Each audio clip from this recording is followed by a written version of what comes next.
வணக்கம். உலகம் யாவையும் தாமுளவாக்கலும் நிலைபெறுத்தலும் நீக்கலும் நீங்களா அலகிலா விளையாட்டுடையார் அவர் தலைவர் அன்னவர்க்கே சரண் நாங்களே. நம்முடைய இன்றைய கம்பராமாயண வகுப்பில் ஊர் தேடு படலத்தை தொடர்கிறோம். பவளக்குன்றின் மீது இருக்கிற அனுமன் இலங்கை மாநகரத்தையும் இலங்கையின் சிறப்புகளையும் இலங்கையைச் சுற்றியிருக்கிற கட்டுக்காவலையும் காண்கிற செய்திகள் இந்த படலத்தில் பேசப்படுகின்றன. பவளக்குன்றிலே இருந்து இலங்கையை காண்கிறான். காண்பவனுக்கு என்ன தோன்றுகிறது?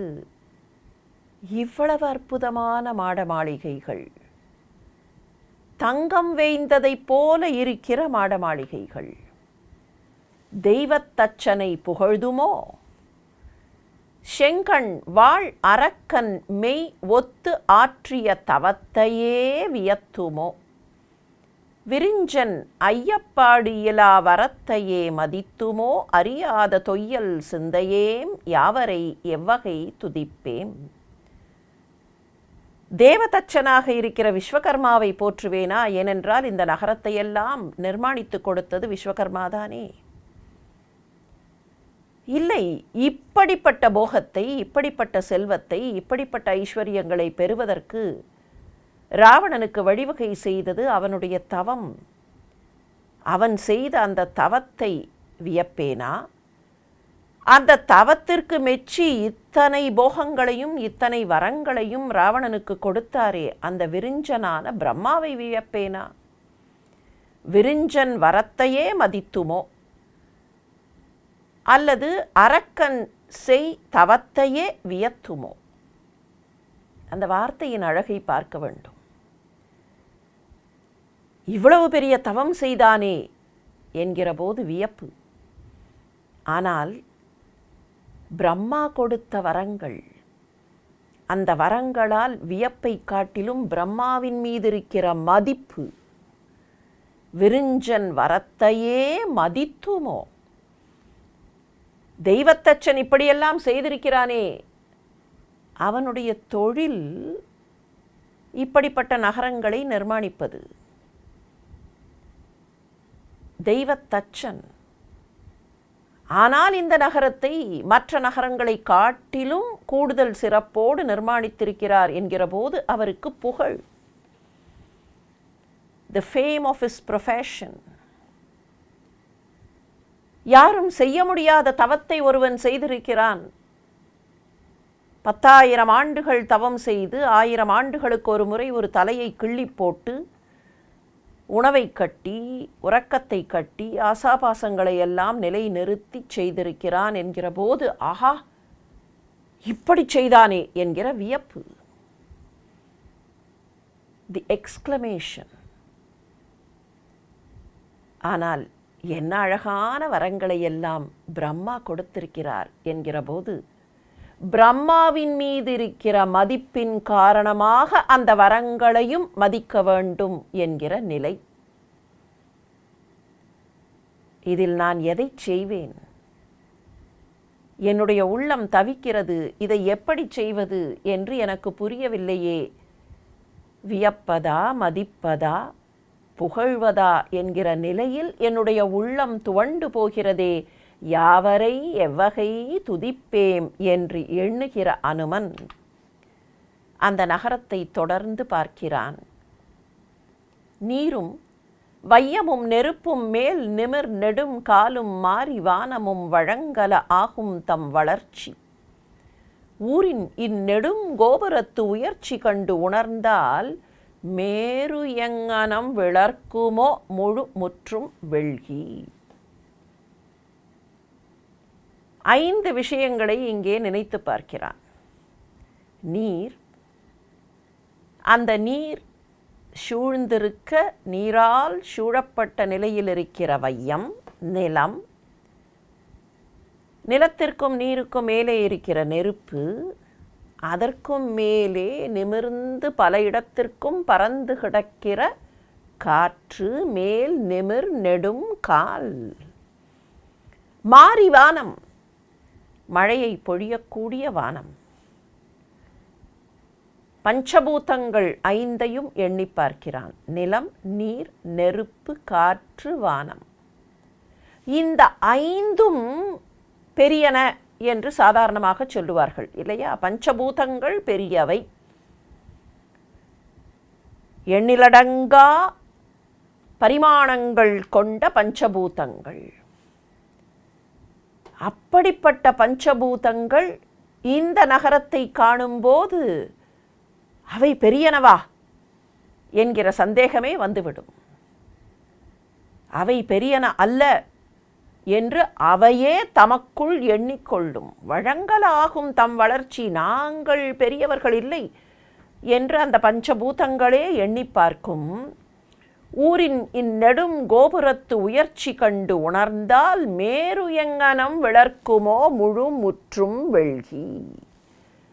மேருமலை இருக்கிறதே, அந்த மேருமலை இந்த பெரிய கோபுரங்களை பார்க்கும்போது இவ்வளவு உயரமான கோபுரங்கள் என்று பார்த்துவிட்டு அந்த மேருமலை அப்படியே வெட்கப்படும். வெட்கப்படுவதனால் மேருமலை வெளிரி போகும். விளர்க்குதல் என்றால் வெளிரி போதல் என்று பொருள். அனுமன் இப்போது ஆச்சரியப்படுகிறான். மேருமலைக்கு பெயர் என்ன தெரியுமா? பொன்மலை, தங்கமலை. அந்த தங்கமலை இப்போது வெளிரி போகும். அதனுடைய அந்த மஞ்சள், பொன் மஞ்சள் நிறம் கூட இப்போது அப்படியே பசலை பூத்தார் போல வெளிரி போய்விடும். மேருமலைக்கு வெட்கம் வந்துவிடும். பஞ்சபூதங்கள் வெட்கப்படும், பஞ்சபூதங்கள் நாணப்படும் என்று சொல்லாமல் நேரடியாக அந்த பஞ்சபூதங்கள் என்ன நினைக்குமாம்? நாங்கள் பெரியவர்கள் இல்லை, இந்த கோபுரங்கள் தான் பெரியவை என்று தங்களுக்குள் தங்களை சிறிதாக கருதி கொள்ளும். இந்த அண்டமே பஞ்சபூதங்களால் ஆனது. அந்த பஞ்சபூதங்களின் தொகுப்புகள்தான் ஒவ்வொன்றுக்குள்ளேயும் சின்ன சின்னதாக போனாலும் கூட காற்று எவ்வளவு பெரியது? காற்றின் எல்லையை சொல்ல முடியுமா? ஆகாசத்தின் எல்லையை சொல்ல முடியுமா? நிலம் எவ்வளவு பெரியது? எல்லை சொல்ல முடியும் என்றாலும் கூட நிலம் எவ்வளவு பெரியது? நீர் எத்தனை இடங்களை ஆக்கிரமித்து கொண்டிருக்கிறது? நெருப்பு அதனுடைய மாண்பு என்ன? தொட்டதையெல்லாம் எரித்து விடக்கூடிய தன்மை நெருப்புக்குண்டு. இப்படி ஆற்றலால், அளவுகளால் மிகப்பெரியனவாக இருக்கிற பஞ்சபூதங்கள் கூட இப்போது தங்களை சிறியன என்று எண்ணிக்கொள்ளும். நான் when compared to this, நான் ரொம்ப சின்னவன்தான் என்று அந்த பஞ்சபூதங்கள் ஒவ்வொன்றும் நினைத்து கொள்ளும். மேருமலை இதை பார்த்துவிட்டு, இந்த உயரமான கோபுரங்களை பார்த்துவிட்டு, இந்த உயரத்தை எல்லாம் கண்டுவிட்டு அப்படியே வெட்கப்பட்டு தான் வெளிரி போகும். முன்னம் யாவரும் இராவணன் முனியும் என்று எண்ணி பொன்னின் மாநகர் மீச்சலான் கதிர் என புகழ்வார். கன்னியாரையின் ஒளியினில் கண் வழுக்குதல் உன்னி நாள்தொறும் விளங்கினன் போதலை உணரார். இப்போ அனுமன் ஒன்றை ஒப்பிட்டு பார்க்கிறான். யாரோ சொல்லி இருக்கிறார்கள். யாரோ என்ன, பலரும் சொல்லி இருக்கிறார்கள். என்ன? முன்னமே பார்த்தோம் இல்லையா? ராவணன் என்கிற அந்த அரசன் முன்னால் தேவர்கள் போவதற்கு கூட அச்சப்படுவார்கள். அக்னி தேவன் அவன் பக்கத்தில் போக மாட்டான். என் வீட்டு சமயக்கட்டில் போய் அடுப்பில் நீ இருந்து கொள் என்று அக்னி தேவனுக்கு ஆணையிட்டு விடுவான் ராவணன்.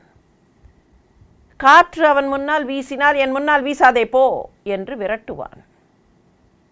முன்னமே பார்த்திருக்கிறோம். சூர்பனகை வந்து ராவணனிடத்தில் சீதையின் அழகையெல்லாம் வர்ணித்த போது நிலாவை வா என்றான், போ என்றான், இங்கே நிற்காதே என்றான். இப்படி தேவர்களை, இயற்கையை ஆட்டிப்படைக்கக்கூடிய ராவணன்.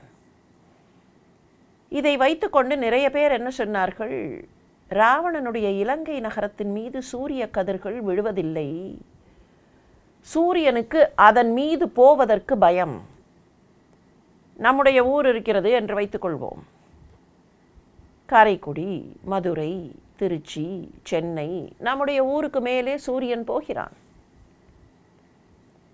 ஆனால் இலங்கை என்கிற அந்த மாநகரத்திற்கு மேலே சூரியன் போவதற்கு அச்சப்படுகிறான். காரணம் என்ன என்றால் ராவணன் கோபப்படுவான். அந்த வெப்பக்கதிர்களை பார்த்தால் ராவணன் கோபப்படுவான் என்பதனால் அந்த பொன்னின் மாநகர் மீச்செலான் கதிர். கதிர் என்பது சூரியன்.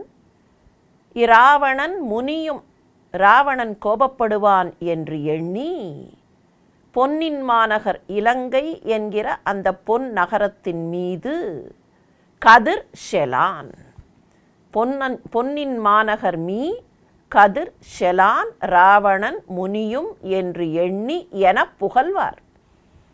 இப்படி எல்லோரும் சொல்லிக் கொண்டிருந்தார்கள். முன்னம் யாவரும் இப்படி புகழ்வார். ஆனால் அவர்களெல்லாம் தெரியாமல் சொன்னார்கள். இப்போது அனுமன்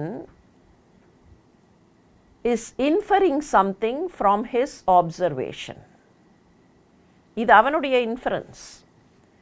மற்றவர்களெல்லாம் இந்த நகரத்திற்கு வந்து பார்க்காதவர்கள். அவர்கள் என்ன சொல்லி கொண்டிருந்தார்கள்? ராவணன் நகரத்துக்கு மேலே சூரியன் போக மாட்டான், பயம். ஆனால் இங்கே வந்து பார்த்தா தான் தெரியும். ஏன் சூரியன் போக மாட்டான் தெரியுமா? பயம் இல்லை, காரணம். பயம் இருக்கலாம், ஏன்னா தேவர்களுக்கே ராவணனை பார்த்தால் பயம். ஆனால் மேலே வந்து ராவணன் பார்த்துருவானேங்கிற பயம் இல்லை. இங்கே மேலேயே வரமாட்டான். ஏன் வரமாட்டான்னா, கன்னி ஆரையின் ஒளியினில், கன்னி ஆரை, ஆரைனா மதில்னு அர்த்தம். கன்னினா குற்றமில்லாத அழிவில்லாத மதில். கன்னித்தன்மை என்பது குற்றமில்லாத தன்மை, அழிவில்லாத தன்மை அப்படின்னு பொருள். கன்னி ஆரையின் ஒளியினில், இந்த இலங்கையை சுற்றி இருக்கிற மதில் இருக்கே, இது ஏற்கனவே பொன் நகர். இந்த நகரத்தை சுற்றி இருக்கிற மதிலும் பொன்னால் ஆனது.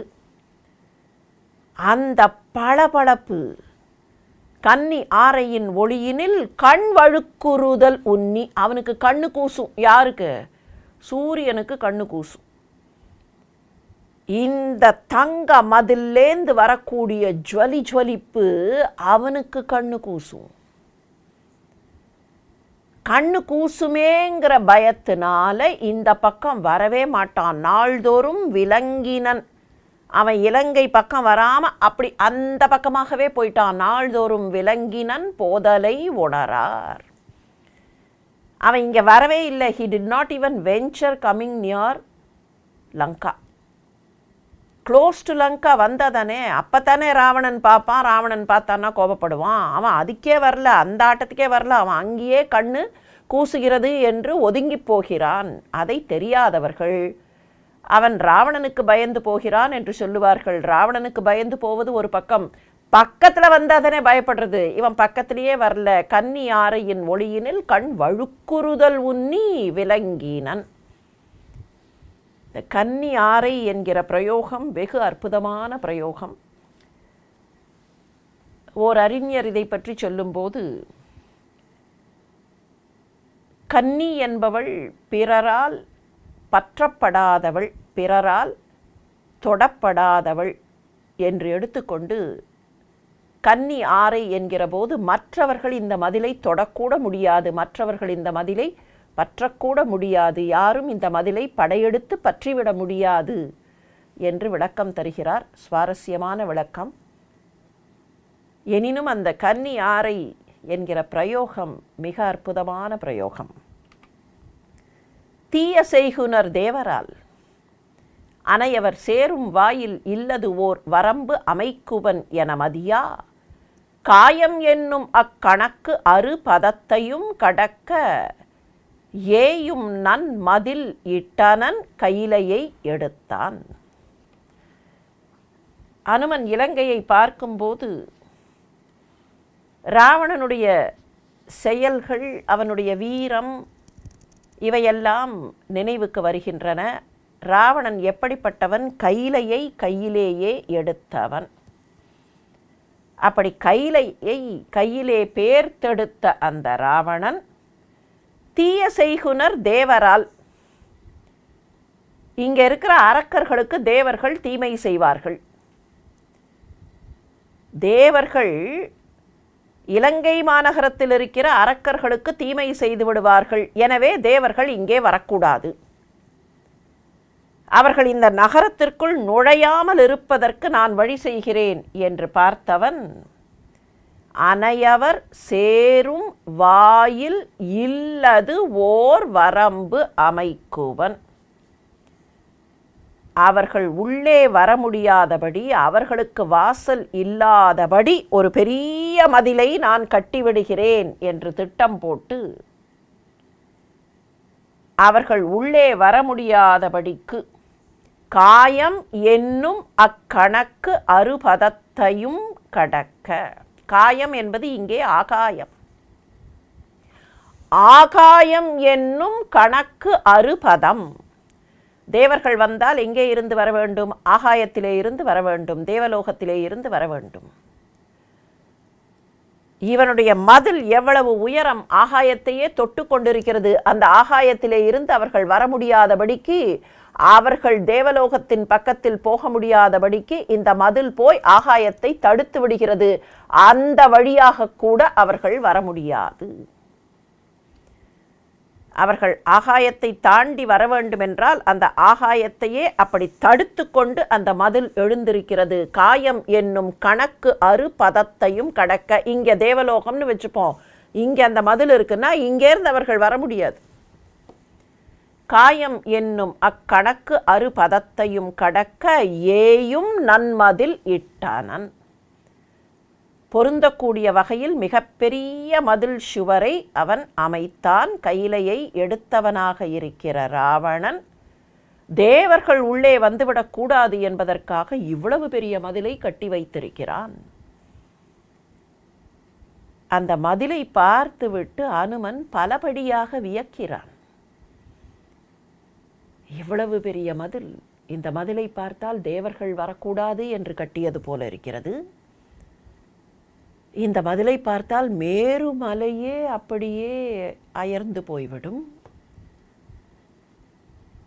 இந்த மதிலிலே இருந்து வருகிற ஜொலிஜொலிப்பை பார்த்து சூரியனுக்கு கண் கூசிவிட்டது. இப்படியெல்லாம் அந்த மதில் சுவரை பார்த்து பார்த்து வியக்கிறான் அனுமன். கரங்கு கால் புகா, கதிரவன் ஒளி புகா, மரளி மரம் புகாது, இனி வானவர் புகார் என்கை வம்பே, திறம்பு காலத்துள் யாவையும் சிதையினும் சிதையா அறம் புகாது இந்த அணி மதில் கிடக்கை நின்று அகத்தின். தேவர்கள் இங்கே புகமாட்டார்கள், ஏனென்றால் இந்த மதில் இவ்வளவு பெரிதாக இருக்கிறது அப்படின்னு நினைக்கும் போதே அனுமனுக்கு என்ன தோன்றுகிறது? என்னமோ நான் தேவர்கள் வரமாட்டார்கள்னு சொல்கிறேனே, தேவர்கள் வரமாட்டார்கள்னு சொல்கிறதுல என்ன பெரிய விஷயம் இருக்குது? இந்த நகரத்துக்கு மேலே காற்றே வராது. காற்று வராதுன்னா என்ன அர்த்தம்? வாயு தேவன் இங்கே உள்ளே வர முடியாது. கரங்கு கால் புகா, கால்னா காற்று, கரங்குன்னா சுற்றுகிற சுழல்கிற, சுழல் காற்று, புயல், சூறாவளி எதுவும் இந்த நகரத்துக்கு மேலே வர முடியாது. சாதாரணமாக அவ்வளவாக காற்று இல்லை என்றாலும் கூட சூறாவளி புயலும் சுழல்கிற காற்றும் பல நேரங்களில் பல ஊர்களை சிதைத்துவிடும் இல்லையா?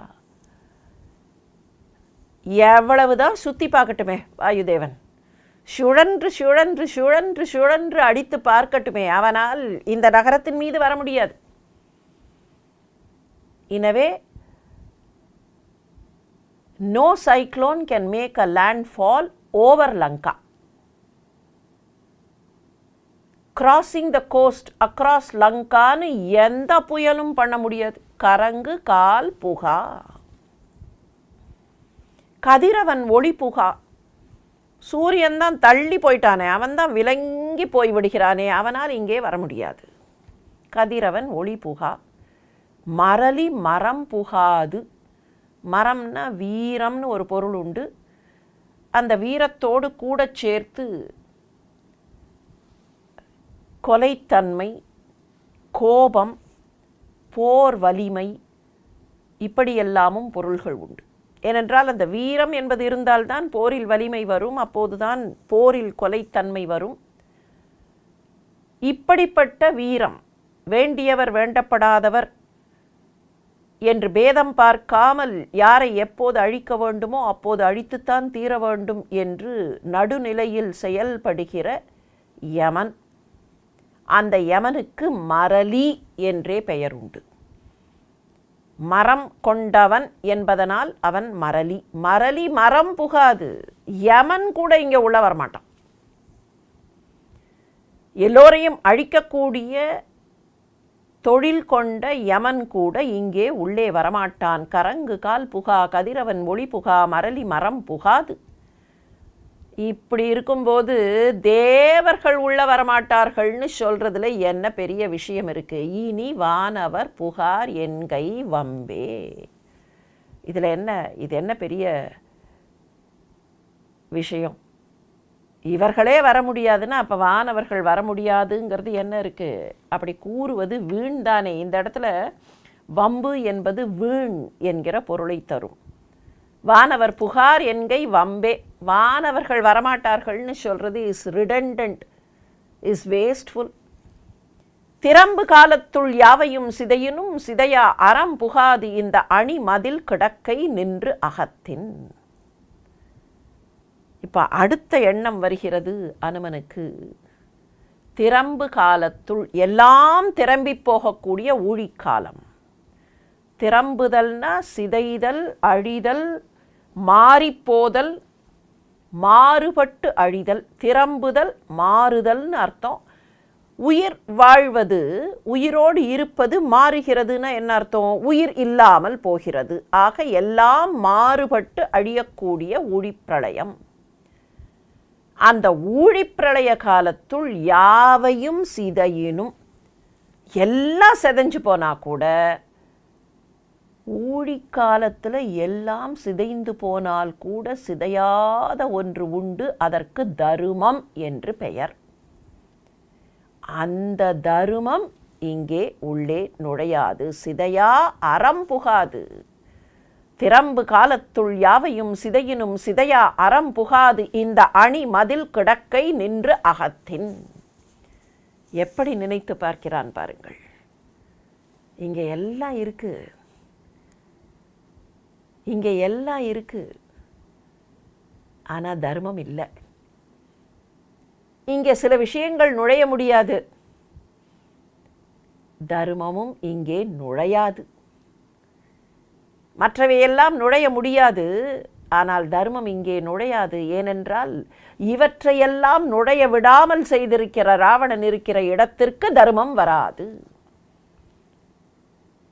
இந்த ஆக்சிமோரான் என்பார்களே, அந்த மாதிரி ஒரு பாரடாக்சிக்கல் சிச்சுவேஷன்.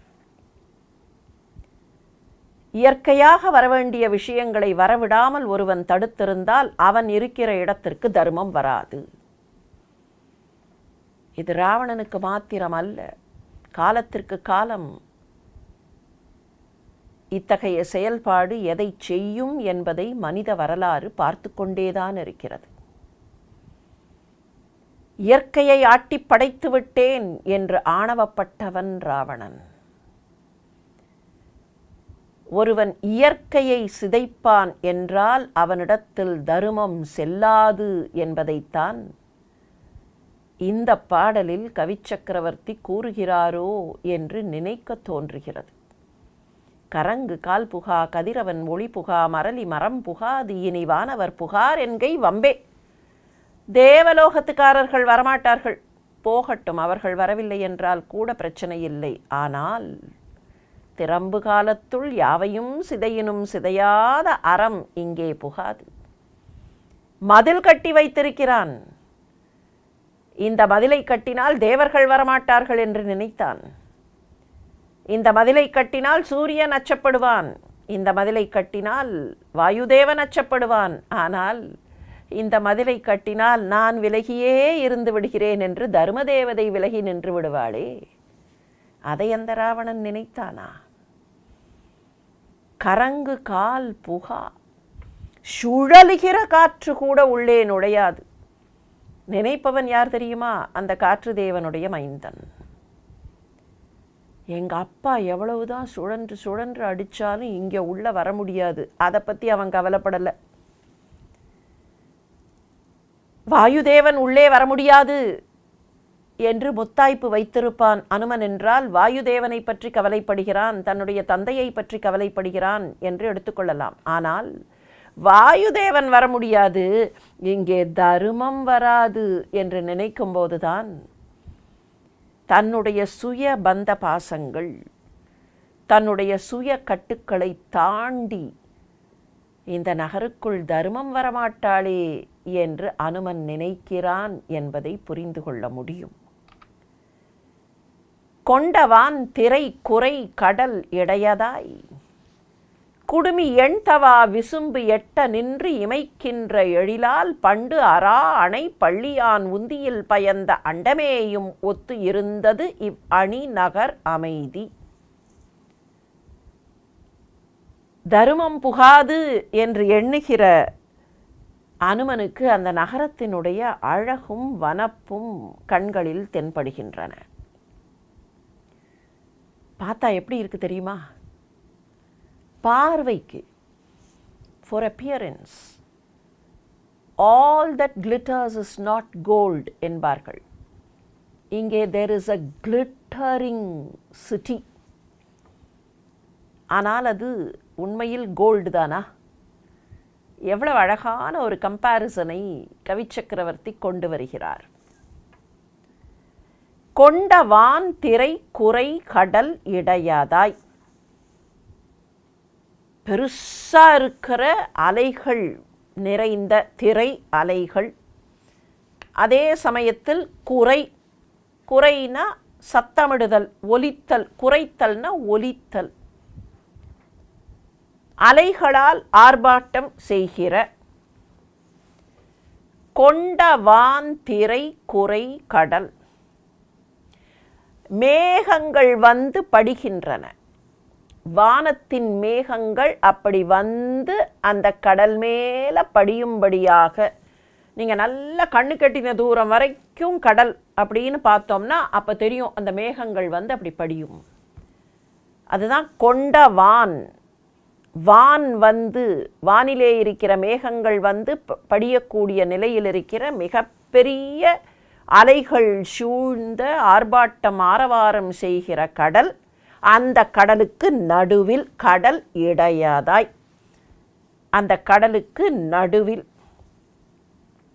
குடுமி எண் தவா விசும்பு எட்ட நின்று. குடுமினா சிகரம். அந்த நகரத்தினுடைய உயரமான ஸ்ட்ரக்சர்ஸ் எல்லாம் பார்க்கும்போது மொத்தத்தில் அதனுடைய அந்த மேல் சிகரப்பகுதி. எண் தவா, எண்ணுதலுக்கு அரிய, எண்ணுதலுக்கு எட்டாத நிலையில் விசும்பை தொட்டு நின்று. எண்ணத்திற்கு எட்டவில்லை, ஆனால் விசும்பை எட்டுகின்றன.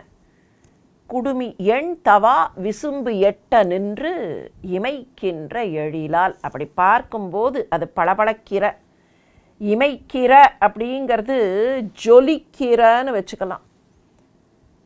ஒளி வீசுதல்னு அதுக்கு பொதுவாக பொருள் சொல்லுவார்கள். ஆனால் கண் இமைக்கிறது, நாம் இப்போ கூட எழுதும்போது எழுதுகிறோமா இல்லையா, அந்த பளபளப்பு அப்படியே கண் சிமிட்டியது. It opens and closes and opens and க்ளோசஸ்ங்கும்போது அந்த வெளிச்சம் அப்படி மினுமினுக்கிறது, ஜொலிக்கிறது. அப்படி ஒளி வீசக்கூடிய அந்த அழகு. கொண்டவான் திரை குறை கடல் இடையதாய் குடுமி எண்தவா விசும்பு எட்ட நின்று இமைக்கின்ற எழில். இந்த பக்கத்தில் ராவணனுடைய இந்த நகரத்தினுடைய எழில். 10 தலையனுடைய அரசிருக்கை இருக்கிற லங்கை மாநகரம். அது பார்த்தா எப்படி இருக்கான்? பண்டு அரா அணை பள்ளியான், அந்த பாம்பு படுக்கையிலே இருக்கிறானே ஒருவன், அவனுடைய உந்தியில், அவனுடைய நாபியில் பயந்த அண்டம். இவன் என்ன பண்ணினா, இந்த அரா அணை பள்ளியில் இருக்கிற ரங்கநாத பெருமான் தன்னுடைய நாபியிலே இந்த அண்டத்தை பிறப்பித்தான். முன்னால், பண்டு ரொம்ப காலத்துக்கு முன்னால் அவனுடைய உந்தியிலே பிறந்த அண்டம். இதுவும் கூட ஒரு புராண குறிப்பு என்று சொல்லலாம். புராண குறிப்பு என்பதை விட வேதங்களும் உபனிஷதங்களும் காட்டக்கூடிய குறிப்பும் கூட. சாதாரணமாக சொல்லும்போது ரங்கநாத பெருமானுடைய பள்ளிகொண்ட பெருமானுடைய விஷ்ணுவினுடைய நாபியில் கமலம் தோன்றியது, அந்த கமலத்தில் பிரம்மா தோன்றினார் என்று சொல்லுவோம். நாபிக் கமலம் உதித்தோன். ஆனால் இதை வேதங்கள் உபனிஷதங்கள் சொல்லும்போது எப்படி சொல்லும்னா, அந்த நாபி கமலத்தில் ஒரு அண்டம், அண்டம்னா ஒரு முட்டைன்னு சொல்லலாம், வட்ட வடிவமான ஒரு பொருள், ஹிரண்ய கர்ப்பம். அந்த பொன் முட்டைக்கு தான் ஹிரண்ய கர்ப்பம்னு பேர். அதை பொன் முட்டை, அண்டகோளம் என்று தமிழ் இலக்கியம் வர்ணிக்கும். வடநூலார் இதை ஹிரண்ய கர்ப்பம் என்பார்கள், அண்டகோளம். அந்த அண்டகோளம் தோன்றிய பின் அதிலே இருந்து தோன்றிய பிரம்மா சிருஷ்டியை பராமரித்தார். ஹிரண்ய கர்ப்பத்திலிருந்து தான் எல்லாம் தோன்றுகின்றன, இன்க்ளூடிங் த சிருஷ்டிகர்த்தா. அந்த அண்டகோளம் போல இருந்துதான். இந்த நகரத்தை பார்க்கும்போது அந்த அண்டகோளம் போல. எப்படி இந்த ஒப்புமை? அங்கே கடல், அந்த கடலில் அரா அணை, அரா அணையில் இருக்கிற பெருமானுடைய நாபியிலே அப்படி அண்டகோளம். இப்போ மேலேந்து பார்க்குறோன்னு வச்சுப்போம், சுற்றி கடல் தெரியும். கடலுக்கு நடுவில் தங்கமயமாக இருக்கிற ஆதிசேஷன் தெரிவான். அந்த ஆதிசேஷனுக்கு மேலே பார்க்கும்போது பெருமானிடத்திலிருந்து வரக்கூடிய அண்டகோளம் பெருசாக தெரியும்.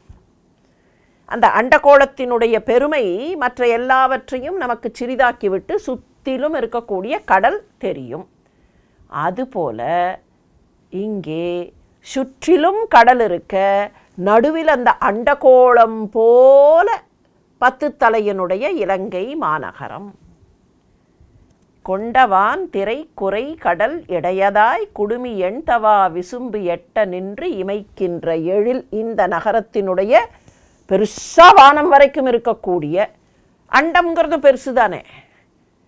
அராணை பள்ளியான் உந்தியில் பயந்த அண்டமேயும் ஒத்து இருந்தது.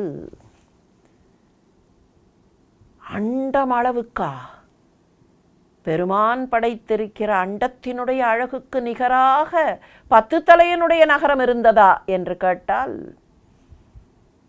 கவிச்சக்கரவர்த்தி is making a beautiful comparison.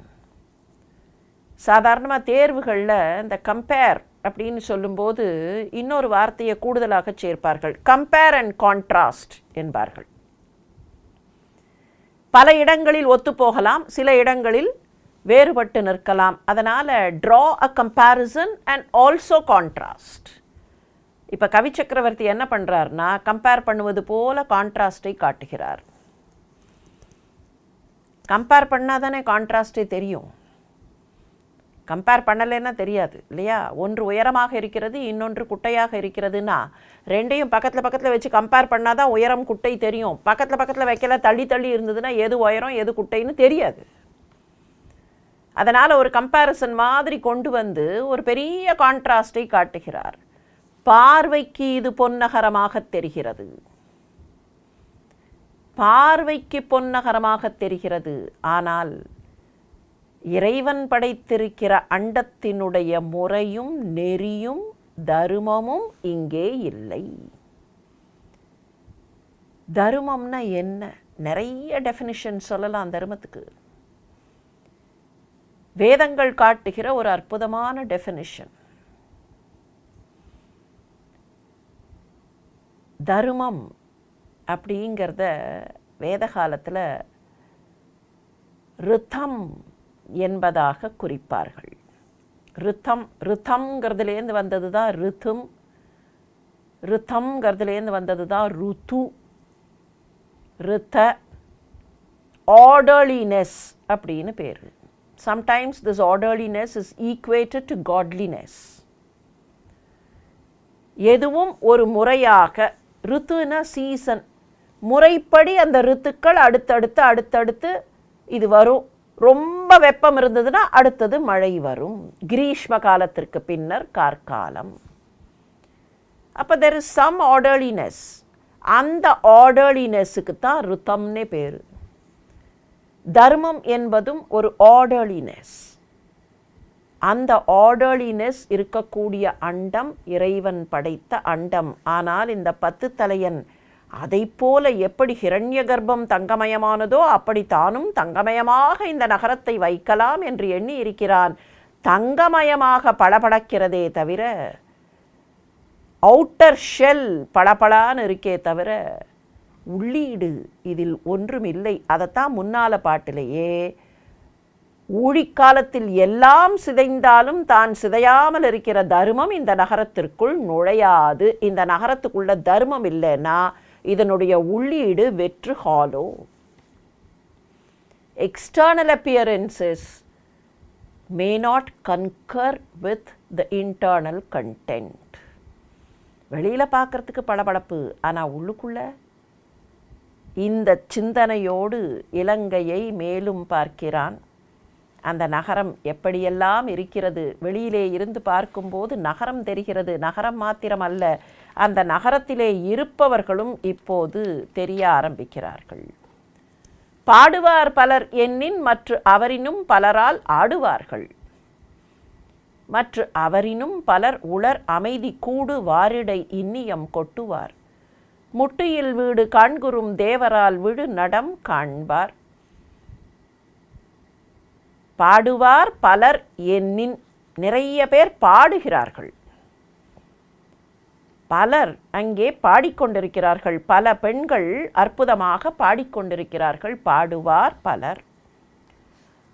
அவரை காட்டிலும் அதிகமானவர்கள் அந்த பாட்டுக்கு ஆடிக்கொண்டிருக்கிறார்கள். மற்ற அவரினும் பலரால் ஆடுவார்கள். பாடுவார் பாடினால் ஆடத் தோன்றும் என்பது போல அங்கே பாடியவர்கள் பாட்டுக்கு பலர் ஆடுகிறார்கள். பாடுவார் பலர் எண்ணின் மற்ற அவரினும் பலரால் ஆடுவார்கள்.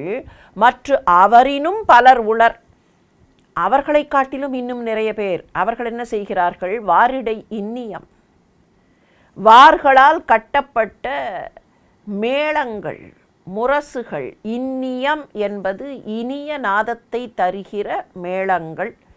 அந்த மேளங்களை கொட்டுகிறார்கள். அங்கே அத்தனை பேருக்கு நடுவிலே அவர்கள் மிக அற்புதமாக முரசங்களை மேளங்களை கொட்டி ஆர்ப்பரிக்கிறார்கள். முட்டுயில் வீடு காண்குறும் தேவரால் விழு நடம் காண்பார். சரி, இதை சில பேர் பார்த்து கொண்டிருக்கிறார்கள். பலர் பாடுகிறார்கள். அவர்கள் பாட்டுக்கு இன்னும் பலர் ஆடுகிறார்கள். இவர்களை விட எண்ணிக்கையில் கூடுதலாக இருப்பவர்கள் மத்தளம் கொட்டி கொண்டிருக்கிறார்கள். இதையெல்லாம் மற்றவர்கள் பார்த்து கொண்டிருக்கிறார்கள். நடம் காண்பார், இந்த நடனத்தை, இந்த ஆட்டம் பாட்டத்தை பார்க்கிறார்கள். ஆனால் இப்படி ஆட்டம் பாட்டம் செய்பவர்கள் யார்? முட்டுயில் வீடு காண்குறும் தேவர். தேவர்களை 33 தேவர்களை 10 தலையன் சிறைப்பிடித்து வைத்திருக்கிறான் இல்லையா? எல்லாரையும் சிறைப்பிடிக்கல. 33 கோடியில் ஒரு 30 கோடி சிறையில் இருக்குது. மிச்சத்தில் கொஞ்சம் கொஞ்சம் இங்கே அங்கே அக்னி தேவன் அங்கங்கே இருக்கான், அவன் சமயக்கட்டில் இருக்கான். காற்று தேவன் இப்படி அப்படியும் இருக்கான். தேவேந்திரனை அப்பப்போ ஓட ஓட விரட்டுவான். He'll make him run errands. Ashwini தேவர்களை போய் மருந்து இடியுங்கள்மா. இந்த மாதிரி ஒவ்வொருத்தருக்கு அந்தந்த தேவர்களுக்கு சில பேருக்கு ரன்னிங் எரன்ஸ். ஆனால் இந்த ரொம்ப இன்கான்ஸ்பிகுவஸாக ஒரு பெரிய கூட்டம் இருக்கே, 30 கோடி கூட்டம். அந்த 30 கோடி கூட்டமும் ஜெயிலில் இருக்குது. அந்த ஜெயிலேருந்து அவர்களில் சில பேரை வெளியில் விட்டு அவர்களை பாடச் சொல்லி ஆடச் சொல்லி மற்ற அரக்கர்கள் ரசித்து கொண்டிருக்கிறார்கள். பாடுவார் பலர், ஆடுவார் பலர், வாரிடை இன்னியம் கொட்டுவார் பலர். இப்படி இவர்கள் செய்யக்கூடிய ஆட்டம் பாட்டத்தை நடம் காண்பார் என்று அரக்கர்கள் பார்த்து கொண்டிருக்கிறார்கள். முட்டுயில் வீடு, வீடுனா விடுதலை, முட்டுனா சிறைச்சாலை. சிறைச்சாலை இல்லாமல் சிறைச்சாலையிலேருந்து விடுதலை செய்யப்பட்டு, எதுக்கு விடுதலை செய்யப்பட்டு? பரோலில் சில பேரை விடுறதுன்னு சொல்லுவார்கள், ஃபார் சம் பர்பஸ். ஜெயிலில் இருக்கக்கூடியவர்களை for some purpose they are let on parole அப்படிம்பார்கள். அந்த மாதிரி இப்போ பரோலில் இவர்களை வெளியில் கூட்டின்னு வந்து ஆட்டமாடுங்கள், பாட்டு பாடுங்கள், நாங்கள் பார்த்து சுவைக்க வேண்டும். முட்டுயில் வீடு காண்குறும் தேவரால் விழு நடம் காண்பார். அமரர் கல்கி கூட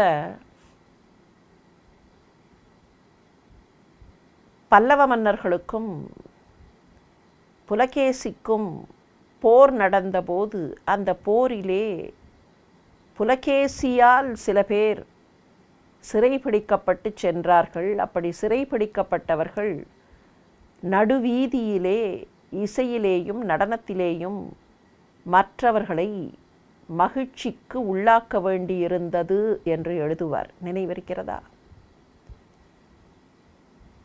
அந்த நகரத்திலே இருப்பவர்களை மகிழ்ச்சி அடைய செய்யும்படி சிவகாமி கூட வந்து நாற்சந்தியிலும் முச்சந்தியிலும் ஆடினாள் என்று சிவகாமியின் சபதம் என்கிற அந்த புதினத்தில் படிப்போம். சிறைச்சாலையில் இருக்கிற தேவர்கள் அந்த தேவர்களை வெளியிலே விட்டு ஆடுங்கள் பாடுங்கள் என்று இவர்கள் ரசிக்கிறார்கள். அவர்களும் கூட இப்படியாவது ஒரு வாய்ப்பு வெளியில் வருவதற்கு கிடைத்ததே என்று வந்தது போல தெரிகிறது. ஏனென்றால் பாடுபவர்களை காட்டிலும் ஆடுபவர்கள் எண்ணிக்கை அதிகமாம், ஆடுபவர்களை காட்டிலும் மத்தளம் கொட்டுபவர்களின் எண்ணிக்கை அதிகமாம். என்ன நடந்திருக்கும்னு தோன்றதுன்னா, எனக்கு கூட மத்தளம் வாசிக்க தெரியும், நானும் வெளியில் வந்து வாசிக்கிறேன்னு ஒரு 10-15 தேவர்கள் கூடுதலாக எக்ஸ்ட்ராவாக வந்து தாங்களும் மத்தளம் கொட்டி இருப்பார்களோ என்று எண்ண தோன்றுகிறது. பாடுவார், ஆடுவார், இன்னியம் கொட்டுவார். அதை அந்த தேவர்கள் செய்வதை முட்டு இல் வீடு காண்குறும் தேவரால். சிறைச்சாலையிலே இருந்து வெளியிலே விடுதலையில் வந்திருக்கிற தேவர்களால் நடைபெறக்கூடிய அந்த ஆட்டம் பாட்டத்தை மற்றவர்கள் காண்கிறார்கள். வானமாதரோடு இகழுவர் விஞ்சையர் மகளிர், ஆனமாதரோடு ஆடுவர் இயக்கியவர். அவரை சோனை வார்குழல் அரக்கியர் தொடர்குவார், தொடர்ந்தால் ஏனை நாகியர் அரு நடக்கிரியை ஆய்ந்திருப்பார். ஆனால் ஒன்று தெரிகிறது, சிறைச்சாலையில் இருந்த தேவர்கள் வெளியில் வந்து ஆட்டம் பாட்டம் செய்தார்கள். வானலோகத்து பெண்களும் அங்கே இருக்கிறார்கள். வானலோகத்து பெண்கள் கொஞ்சம் விடுதலையோடு இருந்திருப்பார்களோ என்று எண்ண தோன்றுகிறது. Maybe they were not confined to the cells of the jail. ஏன்னா அவர்களை ஜெயிலில் போட்டுட்டா அப்புறம் இங்கே வேலை செய்யறதுக்கு ஆள் வேணுமே. அவர்கள் பணிப்பெண்களாக ஷேடிப்பெண்களாக இருந்திருக்கிறார்கள். அதே சமயத்தில் அவர்களுக்கு தெரிந்த ஆட்டம் பாட்டம் கலைகளை மற்றவர்களுக்கு காட்டுபவர்களாகவும் கற்றுக் கொடுப்பவர்களாகவும் அவர்கள் இருந்திருக்கிறார்கள். இன்னொரு பக்கத்தில் அவர்கள் அவ்வளவு வருத்தமாக இருந்ததாகவும் தெரியவில்லை. இந்த பெண்களெல்லாம் ஒன்றாக சேர்ந்து, அரக்கி பெண்கள் கூட இவர்களோடு சேர்ந்து ஏதோ இவர்களெல்லாம் மகிழ்ச்சியாக இருந்தது போலத்தான் தோன்றுகிறது. வானமாதரோடு இகழுவர் விஞ்சையர் மகளிர். வானலோகத்து பெண்கள், தேவலோகத்து பெண்கள் இருக்கிறார்களே, அந்த பெண்களோடு சேர்ந்து விஞ்சை மகளிர், வித்யாதர பெண்கள் இருக்கிறார்களே, அவர்கள் போட்டி போட்டுக்கொண்டு கொஞ்சம் வித்தியாசமான நாட்டியத்தை காட்டுகிறார்கள். இகழுதல்னா மாறுபாடு கொள்ளுதல். இந்த இடத்துல பின்னால் வரக்கூடிய வார்த்தைகளை வைத்து கொண்டு பார்க்கும்போது வானலோகத்து பெண்கள் அவர்கள் ஏதோ ஒரு சிஸ்டம் ஆஃப் டான்ஸ் ஆட, வித்யாதர பெண்கள் இன்னொரு சிஸ்டம் ஆஃப் டான்ஸ். இவர்கள் குச்சிப்புடி ஆடினால் அவர்கள் மணிப்பூரி ஆடியிருப்பார்களோ, இப்படி மாறுதலாக ஒவ்வொருத்தர் ஒவ்வொரு விதமாக, இவர்கள் வேறு விதமான நடனம், அவர்கள் ஒரு விதமான நடனம் என்று ஆடியிருக்கிறார்கள். மானமாதரோடு இகழுவர் விஞ்சையர் மகளிர், ஆனமாதரோடு ஆடுவர் இயக்கியவர். இயக்கிய பெண்கள் யக்ஷ பெண்கள். அந்த யக்ஷ பெண்கள் அவர்கள் இவர்களோடு கூட சேர்ந்து ஆடுகிறார்கள். இப்படி இவர்களெல்லாம் பலவிதமாக ஆட சோனை வார் குழல் அரக்கியர் தொடர்குவார். நீண்ட கூந்தலை கொண்ட அரக்கிமார்கள். இதில் சோனை அப்படிங்கிற சொல்லுக்கு இருக்கக்கூடிய பொருள் பல இடங்களில் வேறுபடுகிறது. பல உரையாசிரியர்கள் சொல்லும்போது சோனை என்பதை விடாத மழை, கருமேகம், அப்படி ஒரு பொருள் வருகிறது. சோனை என்பதற்கு கருமையான மேகம், விடாத மழை பொழியக்கூடிய மேகம். அப்போ அந்த பொருளை எடுத்துக்கொண்டால் சோனை வார் குழல், அப்படியே நீண்ட கருங்கூந்தலாக இருக்கிற நீண்ட கூந்தலை கொண்ட அரக்கிமார்கள் இந்த நாட்டிய பெண்களை எல்லாம் தொடர்கிறார்கள். அவரை அரக்கியர் தொடர்குவார். எந்த அரக்கியர்? சோனை வார் குழல் அரக்கியர். ஆனால் என்ன ஒரு சிக்கல் வருகிறதுனா, அரக்கிமார்களுடைய கூந்தல் கருங்கூந்தலாக இருக்காது. அவர்களுடைய அந்த வெப்பமான நிலையினால் நிறத்திலே, செம்மஞ்சள் நிறத்திலே, செம்பட்டைன்னு சொல்கிறோமே, அந்த மாதிரி செம்பட்டையாக இருக்கிற கூந்தல். இதை பல இடங்களில் இதே காப்பியத்தில் பார்க்கிறோம், இதே இலங்கையில் பார்க்கிறோம். அப்போ செம்பட்டையாக இருக்கக்கூடிய கூந்தல்னு சொல்லணுமே, அதை கருங்கூந்தல்னு எப்படி சொல்கிறது? போன வகுப்பு, அதற்கு முந்தைய வகுப்பில் கூட பார்த்தோம் இல்லையா, அரக்கிமார்களுடைய கூந்தல் செம்பட்டையாக இருக்கும். அந்த சிவப்போடு இந்த சிவப்பு, அங்கே கால்களில் போட்ட பாதக்குழம்பு என்றெல்லாம் பார்த்தோமே. அப்போ இது செம்பட்டையாக இருக்கக்கூடிய கூந்தலாச்சே, இதை எப்படி கருப்புன்னு சொல்கிறதுன்னா, கருப்புன்னு சொல்லலை. அந்த சோனை வார் குழல்ங்கிறதுக்கு சோனைக்கு இன்னொரு பொருளை எடுத்து பார்த்தால் அது பொருந்தி போகும். தேன் அப்படின்னு ஒரு பொருள் உண்டு சோனை. அப்போ சோனை வார்குழல்னா தேன் சிந்தியது போல இருக்கிற தேன் நிறம் அப்படின்னு எடுத்துக்கொண்டால் அது செம்பட்டைன்னு பொருந்தி வரும். ஆனால் இந்த ரெண்டு பொருளையுமே எடுத்துக்காமல் இன்னொன்று பார்க்கலாம். சோனைன்னா சிவப்புன்னு அர்த்தம். சோனை நதி, திரிவேணியில் சோனை நதி, வெண்மையான கங்கையும் கருமையான யமுனையும் சோனையும் தானே. ஆதிசங்கர பகவத்பாதர் கூட சோனை நதி என்று தானே பாடுகிறார். அம்மா, உன்னுடைய கண்களில் இருக்கிற 3 வண்ணங்கள், வெண்மையும் கருமையும் செம்மையும், எப்படி என்றால் கங்கையும் யமுனையும் சோனையும் போல. திருவண்ணாமலை அப்படின்னு சொல்கிறோமே, அந்த மலைக்கே கூட சோணாச்சலம் அப்படின்னு தானே பேர். சோண அச்சலம், அருணகிரி. அருணனா சிவப்பு, சோணனா சிவப்பு. அப்போ சோனை வார் குழல் அரக்கியர்னா செம்பட்டையான கூந்தலை கொண்ட அரக்கியர். செம்பட்டையான கூந்தலை கொண்ட அரக்கிமார்கள் தேவலோகத்து பெண்களையும் வித்யாதர பெண்களையும் யக்ஷ பெண்களையும் தொடர்ந்து போகிறார்கள். அவர்கள் ஆடுகிற ஆட்டத்தில் கூடவே இவர்களும் ஆடிக்கொண்டே போகிறார்கள். இப்படி இவர்களெல்லாம் ஆடிக்கொண்டிருக்க ஏனை நாகியர் அரு நடக்கிரியை ஆய்ந்திருப்பார். நாகலோகத்து பெண்கள் நாகியர். நாகலோகத்து பெண்கள் வந்து உட்கார்ந்து கொண்டு இவர்கள் ஆடுகிற இந்த ஆட்டத்தின் நுணுக்கங்களை எல்லாம் பார்த்து கொண்டிருக்கிறார்கள். நடக்கிரியை, அந்த நாட்டியத்தினுடைய ஒவ்வொரு நுணுக்கத்தையும் ஒவ்வொரு செயலையும் நாகலோகத்து பெண்கள் பார்த்து கொண்டிருக்கிறார்கள். அவர்கள் ஆடவில்லை, ஆனால் அரக்கியர் உட்பட மற்ற பெண்களெல்லாம் ஆடுகிறார்கள். இந்த பாடலை படிக்கும்போது நமக்கு என்ன தோன்றுகிறது? இவர்களெல்லாம் மகிழ்ச்சியாக தங்களுடைய பொழுதை செலவழித்து கொண்டிருக்கிறார்கள். 14 லோகத்திற்கும் ராவணன்தான் தலைவன் என்றால், அந்த 14 லோகத்தையும் சேர்ந்த பெண்கள் தங்களுடைய நேரத்தை பலவிதமாக ஆடலிலும் பாடலிலும் செலவழித்து கொண்டிருக்கிறார்கள். இழையும் மாலையும் ஆடையும் சாந்தமும் ஏந்தி உடையர் என்ன நின்று உதவுவ நிதியங்கள், ஒருவர் விழையும் போகமே இங்கு இது வாய்கொடு விளம்பின் குழையும் நெஞ்சினால் நினையினும் மாசு என்று கொள்ளும். பெரியோர்களே, காப்பியங்களில் பலவிதமான வர்ணனைகள். ஆனால் அந்த வர்ணனைகளுக்குள் எத்தனை வாழ்வியலை நம்முடைய காவியகர்த்தாக்கள் வைத்தார்கள் என்பதுதான் பாரத பாரம்பரியத்தின் பெருமை. திரும்ப திரும்ப திரும்ப பார்க்கிறோம். It is not for the sake of a story that a kavya is penned or created. காவியம் எழுத வேண்டும், இந்த கதையை சொல்ல வேண்டும், நான் காவியம் எழுதினேன் என்கிற பெயரை வாங்கிக் கொள்ள வேண்டும் என்பது இந்த காவிய கர்த்தாக்களின் நோக்கம் அல்ல. ஏற்கனவே தெரிந்த கதை என்றாலும் அந்த கதையை எடுத்துக்கொண்டு எத்தனை நுணுக்கங்களை இவர்கள் காட்ட முற்பட்டிருக்கிறார்கள். இழையும் மாலையும் ஆடையும் சாந்தமும் ஏந்தி உதவுவ நிதியங்கள்.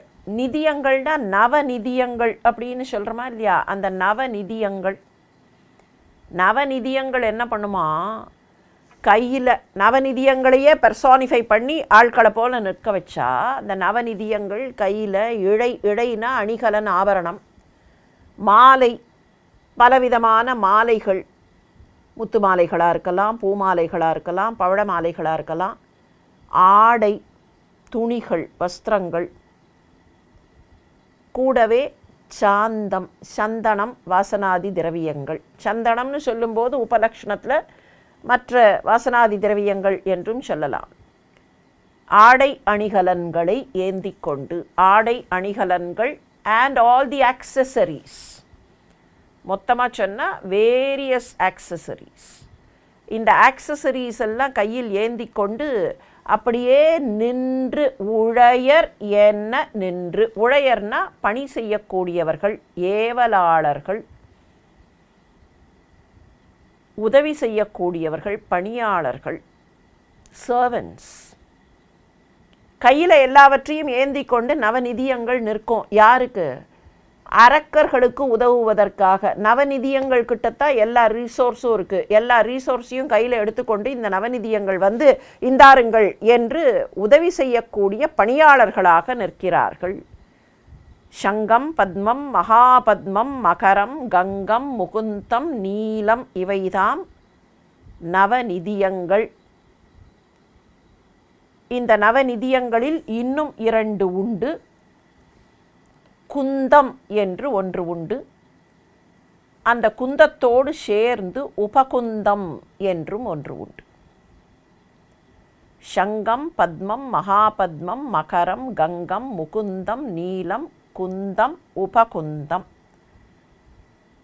இந்த 9 நிதியங்களும் கைகளிலே பலவிதமான ஆடை அணிகலன்களை எல்லாம் ஏந்தி கொண்டு அங்கே வந்து அரக்கர்களுக்கு உதவி செய்கிறார்கள். ஒருவர் விழையும் போகமே இங்கு இது வாய்கொடு விளம்பின் குழையும் நெஞ்சினால் நினையினும் மாசு என்று கொள்ளும். இந்த பாடலுடைய பெருமையே செகண்ட் ஹாஃப் ஆஃப் தி பாட்டில் தான் இருக்குது. ஃபர்ஸ்ட் ஹாஃபில் பொதுவான ஒரு பொருள், நவநிதியங்கள் எத்தனை பேராக இருந்தாலும், நவன்னு சொன்னதுனால 9ன்னு கணக்கு, நிதியங்கள் எத்தனை பேராக இருந்தாலும் சரி, எவ்வளவு நிதியங்களாக இருந்தாலும் சரி, எதை கொண்டு வந்து கொடுத்தாலும் சரி, அதெல்லாம் இம்மெட்டீரியல். இப்போ அனுமன் என்ன நினைக்கிறான்? ஒருவர் பெற வேண்டும் என்று ஆசைப்படுகிற போகம் இதுதான். எது? நவநிதியங்களே கொண்டு வந்து இந்தா எடுத்துக்கொள் அப்படின்னு கொடுக்கும்னா, இப்போ பேங்க்கில் போய் பணத்தை போடுறோம், பேங்க்கே நம்ம முன்னால் வந்து நின்று இந்தா எடுத்துக்கோ அப்படின்னு கொடுத்தா எப்படி இருக்கும்? அந்த மாதிரி நவநிதியங்கள் அண்ட பகிரண்டத்திற்கான இந்த 9 நிதியங்களும் வந்து ப்ளீஸ் டேக் அப்படின்னு சொல்லி எல்லாவற்றையும் கொடுக்கின்றன. அப்போ அதுதானே மேக்சிமம் ஒருவர் ஆசைப்படக்கூடிய போகம். ஒருவர் விழையும் போகமே இங்கு இது. இதை வாயால் சொன்னால் அப்படியே வாய் குழைந்து போகும். வாய் குழைந்து போகும்னா என்ன? இங்கே சங்கநிதி இதை கொண்டு வந்து கொடுத்தது, பத்மநிதி இதை கொண்டு வந்து கொடுத்தது, குந்தம் இதை கொண்டு வந்து கொடுத்தது, முகுந்தம் இதை கொண்டு வந்து கொடுத்தது, உபகுந்தம் இதை கொடுத்தது, நீலம் இதை கொடுத்தது அப்படின்னு லிஸ்ட்டு போட்டால் சொல்ல சொல்ல சொல்ல அதிலேயே வாய் சோர்வடைந்து போய்விடும். வாய்கொடு விளம்பின் குழையும். அதோட நிறுத்தலை. இதுக்கப்புறம் ஒன்று நினைக்கிறான் அனுமன், நெஞ்சினால் நினையினும் மாசு என்று கொள்ளும். இந்த போகத்தை இந்த மாதிரி நவநிதியங்கள் கொண்டு வந்து கொடுக்கிறார்கள் அப்படிங்கிற இந்த போகத்தெல்லாம் மனசால நினைச்சா கூட அது குற்றம், அது பாவம். அப்படின்னா என்ன? அனுமனுடைய போக்கிலே இருந்து, அனுமனுடைய பாங்கிலே இருந்து ஒன்று நைஷ்டிக பிரம்மச்சாரியாக மாத்திரம் அல்லாமல் ராமகாரியத்திலே ஈடுபட்டிருக்கிற அவன் அப்போது போகங்களை எல்லாம் எண்ணக்கூடாது. Even as simple as resting on Mainakam, அதை கூட அவன் வேண்டாம் என்று ஒதுக்கிவிட்டு வந்தான் இல்லையா? ஒரு சின்ன கம்ஃபர்ட், அந்த சின்ன கம்ஃபர்ட்டை கூட அந்த நேரத்தில் நினைக்கக்கூடாது. ஒரு செயலை கையில் எடுத்து விட்டால் அந்த செயலை முடிக்கிற வரையில் நான் சாய்ந்து உட்கார்ந்து கொள்கிறேன், ஈசி சேரில் உட்கார்ந்து கொள்கிறேன், காலை நீட்டிக்கொள்கிறேன், இல்லை, அதை செய்து முடிப்பது தான் நோக்கம். இது ஒரு பக்கம். இன்னொரு பக்கம், இந்த மாதிரி போகம்தான் ஒருவர் விரும்பக்கூடியது. ஆனால் இந்த போகம்தானே ஒருவரை கீழே தள்ளிவிடும். இந்த போகங்கள், வெளியில் இருக்கிற மாயை, வெளியில் இருக்கிற இந்த படாடோபம், இந்த ஆடம்பரம், இந்த ஆடம்பரத்துலேயும் இந்த படாடோபத்துலேயும் இந்த பளபளப்புலேயும் விழுந்து தானே கண்ணுக்கு முன்னால் நிற்கிற கடவுளை கூட அடையாளம் தெரியாமல் போகிறது. ராவணனுக்கு அதுதானே ஆச்சு. என்னிடத்தில் இருக்கக்கூடியவை அப்படிங்கிற அந்த ஆணவத்தில், நான் நவநிதியங்களையே எனக்கு பணியாளர்களாக வைத்திருக்கிறேன் அப்படிங்கிற ஆணவத்தில் தானே கண்ணுக்கு முன்னால் நின்ற ராமனை, ஏன் கண்ணுக்கு முன்னால் சீதை நின்னாடே, அவள் திருமகள், அவள் சாக்ஷாத் தெய்வம் என்பதை உணர்ந்து கொள்ளாமல் தானே தூக்கி கொண்டு வந்தான். தெய்வீகத்தை உணரவிடாமல் செய்யக்கூடியவை இந்த போகங்கள். அதனால தான் அனுமன் நினைக்கிறான், நெஞ்சினால் நினையினும் மாசு. இதை வாயால் சொல்கிறது என்ன? வாயால் சொல்லணும்னா முதல்ல மனசில் நினைக்கணும், அப்போ தான் வாயால் சொல்ல முடியும். சில சமயத்தில் ரிவர்ஸ் ஆகும். தெய்வத்தினுடைய பெயரை மனசால் நினைக்காமலேயே வாயால் சொல்லி கொண்டிருந்தால் அதனால் பிரயோஜனம் இல்லை. அந்த மாதிரியும் நடக்கும். மனப்பாடம் பண்ணிட்டா அது பாட்டுக்கு வாய் சொல்லும், ஆனால் மனசு நினைக்கவே நினைக்காது. மொனாட்டனஸாக ருட்டீனாக அது பாட்டுக்கு போகும். ஆனால் இங்கே இந்த போகத்தை பார்க்கும்போது, ஆஹா இவ்வளவு போகம் அப்படின்னு நினச்சி இதுதானே ஒருவர் விளையக்கூடிய போகம்னு நினைக்கிறேனே, இப்படி நினைக்கிறது கூட பாவம், இந்த நினைப்பை விட்டு விடுகிறேன். நெஞ்சினால் நினையினும் மாசு என்று கொள்ளும். என்னதான் நவ நிதியங்களாக இருந்தாலும் அதை நினைத்தால் அது மாசு என்று கொள்ளும் என்று எண்ணுகிறான் அனுமன். பொன்னின் மால்வரை மேல் மணி பொழிந்தன பொருவ, உன்னி நான்முகத்து ஒருவன் நின்று ஊழ் முறை உரைக்க, பன்னி நாள் பல பணி உழந்து அரிதினின் படைத்தான், சொன்னவானவர் தச்சனாம் இந்நகர் துதிப்பான். இந்த நகரத்தை எப்படி கட்டியிருப்பார்கள் அப்படின்னு கற்பனை பண்ணுறான் அனுமன். உன்னி நான்முகத்து ஒருவன் நின்று ஊழ் முறை உரைக்க. ஊழ்னா முறைன்னு ஒரு அர்த்தம் உண்டு. தி method, the way it should be done. ஒரு நகரத்தை எப்படி நிர்மாணிக்க வேண்டும், ஒரு நகரத்தை எப்படி சமைக்க வேண்டும் அப்படின்னு there will be some set rules and regulations. ஒரு வீதின்னு இருந்தால் அதில் போவதற்கு ஒரு பக்கம் இருக்க வேண்டும், வருவதற்கு ஒரு பக்கம் இருக்க வேண்டும் இல்லையா? அது கீப் லெஃப்டாக கீப் ரைட்டாங்கிறது வேறு. எங்கேயா இருந்தாலும் ஒரு வீதின்னு ஒன்று இருந்ததுன்னா பேசிக் த ஃபர்ஸ்ட் ரெகுலேஷன் ரிக்வயர்டஸ், இந்த வீதியில் இந்த பக்கம் போபவர்களுக்கு ஒரு வழி இருக்க வேண்டும், இந்த பக்கம் போபவர்களுக்கு ஒரு வழி இருக்க வேண்டும். அது இப்படி எப்படி மாற்றலாம், ஆனால் வழி இருக்கணும். அந்த மாதிரி ஒரு நகரம் என்றால் அந்த நகரத்தில் அரசனுக்கென்று இடம், மற்றவர்களுக்கு இடம், படைகளுக்கு இடம். அதுவும் இங்கே ஸ்பெசிஃபிக்காக ராவணனுக்குன்னு சில ரிக்வயர்மெண்ட்ஸ் எல்லாம் உண்டு. அப்போது the basic set of regulations plus the special set of regulations. இப்போது பிரம்மா என்ன பண்ணாராம், இந்த ரெகுலேஷன்ஸ் எல்லாம் நினச்சி இது இப்படி இருக்கணும், இந்த இடத்துல சாலை இருக்க வேண்டும், இந்த இடத்தில் ராஜபாட்டை, இந்த இடத்தில் கோபுரம், இந்த இடத்தில் மாளிகை, இந்த இடத்தில் அந்த புறம், இந்த இடத்தில் படை, இந்த இடத்தில் அகழி அப்படின்னு ஒன்னொன்னையும் சொல்லிக்கொண்டே வர, உன்னி நான்முகத்து ஒருவன் நின்று ஊழ் முறை உரைக்க. நினச்சி ஏன் நினச்சுன்னா மிஸ் பண்ணிடக்கூடாது. நீங்கள் செக்லிஸ்ட் போட்டு செய்வோம், சில விஷயங்களை செக்லிஸ்ட் போடுவோம் இல்லையா? இது செக்லிஸ்ட் போடும்போது நினச்சி எதையும் விட்டுடக்கூடாதுன்னு செக்லிஸ்ட் போடுவோம். ரொம்ப கரெக்டாக பண்ணக்கூடியவர்கள் அந்த செக்லிஸ்ட்டை வச்சு ஒரு வேலையை செஞ்சுட்டு அதுக்கப்புறம் ஒரு முறை செக் பண்ணி பார்ப்பார்கள், வேறு ஏதாவது மிஸ் பண்ணிட்டோமா. அதுதான் அந்த உன்னுதல். நான்முகத்து ஒருவன், 4 முகங்களை கொண்டவனாக இருக்கிற பிரம்மதேவன் நின்று ஊழ்முறை உன்னி உன்னி உரைத்தான். இது இப்படிப்பா, இந்த இடத்துல இது இருக்கணும்ப்பா, இந்த இடத்துல ஜன்னல் வரணும்ப்பா, இந்த இடத்துல கதவு வரணும்ப்பா, இந்த மதிலில் இந்த இடத்துல இவ்வளோ ஒசரம் வரணும் அப்படின்னு ஒன்றொன்னா அவன் உரைக்க, பன்னி நாள் பல பணி உழந்து, இதை பண்ணி பார்த்து பல நாட்கள் சிரமப்பட்டு, உழந்து இந்த இடத்துல வருத்தத்தோடு அப்படின்னா சிரமப்பட்டு, இதை பார்த்து எப்படியெல்லாம் பிரம்மதேவன் சொன்னானோ அதெல்லாம் கரெக்டாக இருக்கான்னு பார்த்து பல நாள் உழைத்து வானவர் தச்சன் அரிதினின் படைத்தான். வானவர் தச்சனாக இருக்கிற விஸ்வகர்மா இந்த நகரத்தை பார்த்து படைத்தான்.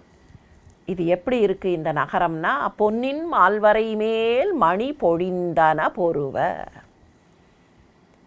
பொன்னின் மால்வரை மேருமலை இருக்கே, மேருமலையில் நவரத்னங்களெல்லாம் அங்கங்கே பதிச்சா எவ்வளோ அழகாக இருக்கும். அது ஏற்கனவே தங்கமலை, அந்த தங்கமலையில் நவரத்னங்களை பதித்தால் எவ்வளவு அழகாக இருக்கும். அப்படி அழகாக இருக்கிற இந்த நகரத்தை பிரம்மதேவன் பார்த்து நினச்சி சொல்ல, அதை பல நாட்கள் பார்த்து வானவர் தச்சனான விஸ்வகர்மா கட்டியிருக்கிறான். இந்நகர் துதிப்பான்.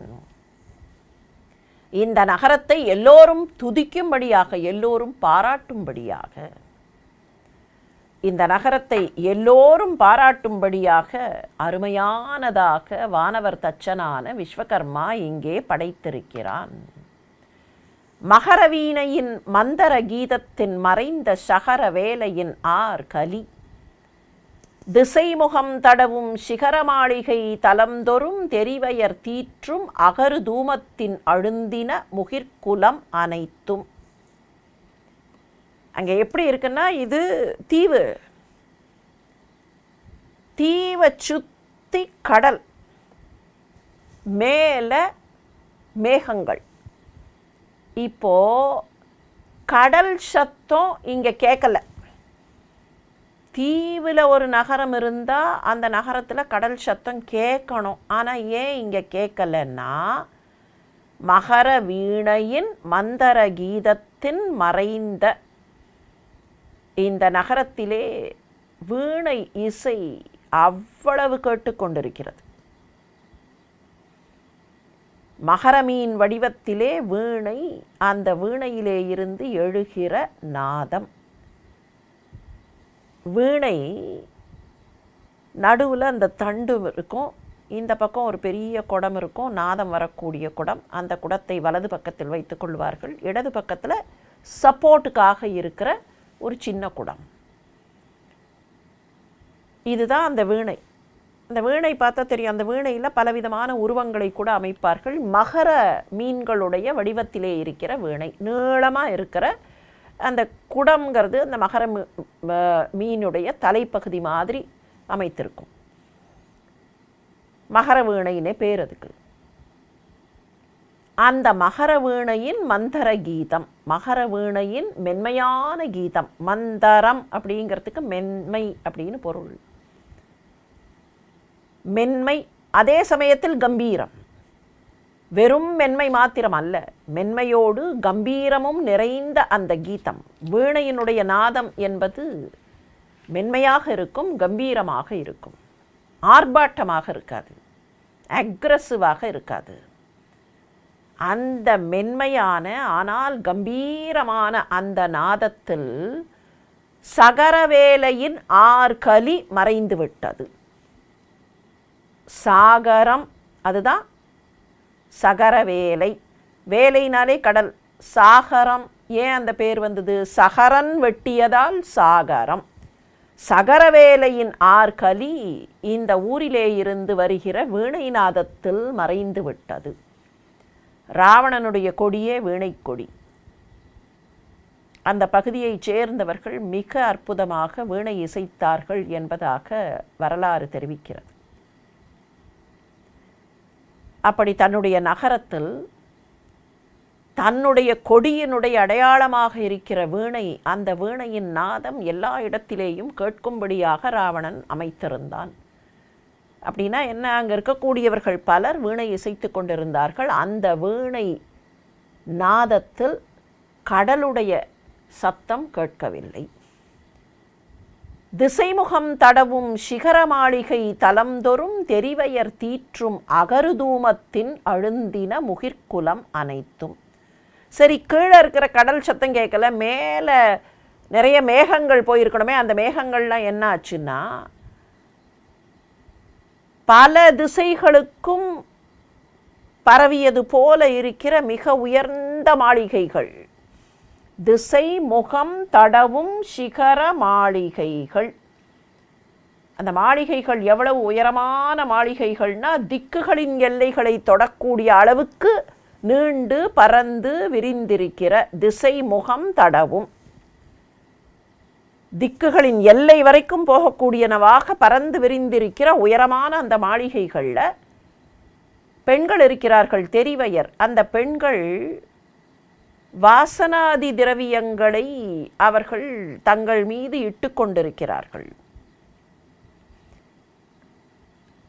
அகில், காரகில், வெள்ளகில், சந்தனம் போன்ற வாசனாதி திரவியங்கள். அவர்கள் அகில் புகை போட்டு அகில் இட்டுக்கொள்ளும் போது அதிலே இருந்து புறப்படுகிற அந்த புகை இருக்கிறதே, தெரிவையர் தீற்றும் அகரு தூமம். தூமம்னா புகை, அகரு, காரகில் தான் அகரு. பெண்கள் தங்களுடைய கூந்தலுக்கும் தங்களுக்கும் இட்டுக்கொள்ளக்கூடிய அந்த அகில் புகை, சாம்பிராணி போடுறதுன்னு சொல்லுவார்கள் இல்லையா, பெண்கள் தங்களுடைய கூந்தலுக்கு சாம்பிராணி புகை போடுவார்கள். சில பல ஆண்டுகள் முன்னால் வரைக்கும் கூட அப்படி நிகழ்ந்ததை நாம் பார்த்திருக்கிறோம். அப்படி பெண்கள் தங்களுடைய மேனிக்கு இட்டுக்கொள்ளக்கூடிய, தங்களுடைய கூந்தலுக்கு இட்டுக்கொள்ளக்கூடிய அந்த அகில் புகை, அகில் புகை அப்படி சாம்பல் நிறத்தில் வரும்போது மேகங்கள் அதில் காணாமல் போயின. அந்த புகையும் இந்த புகையும் ஒன்றாக சேர்ந்து விட்டது. அகருதூமத்தின் அழுந்தின முகிர்குலம் அனைத்தும். இங்கேயும் கூட கவிச்சக்கரவர்த்தியினுடைய அந்த சொல் விளையாட்டை பார்க்கலாம்.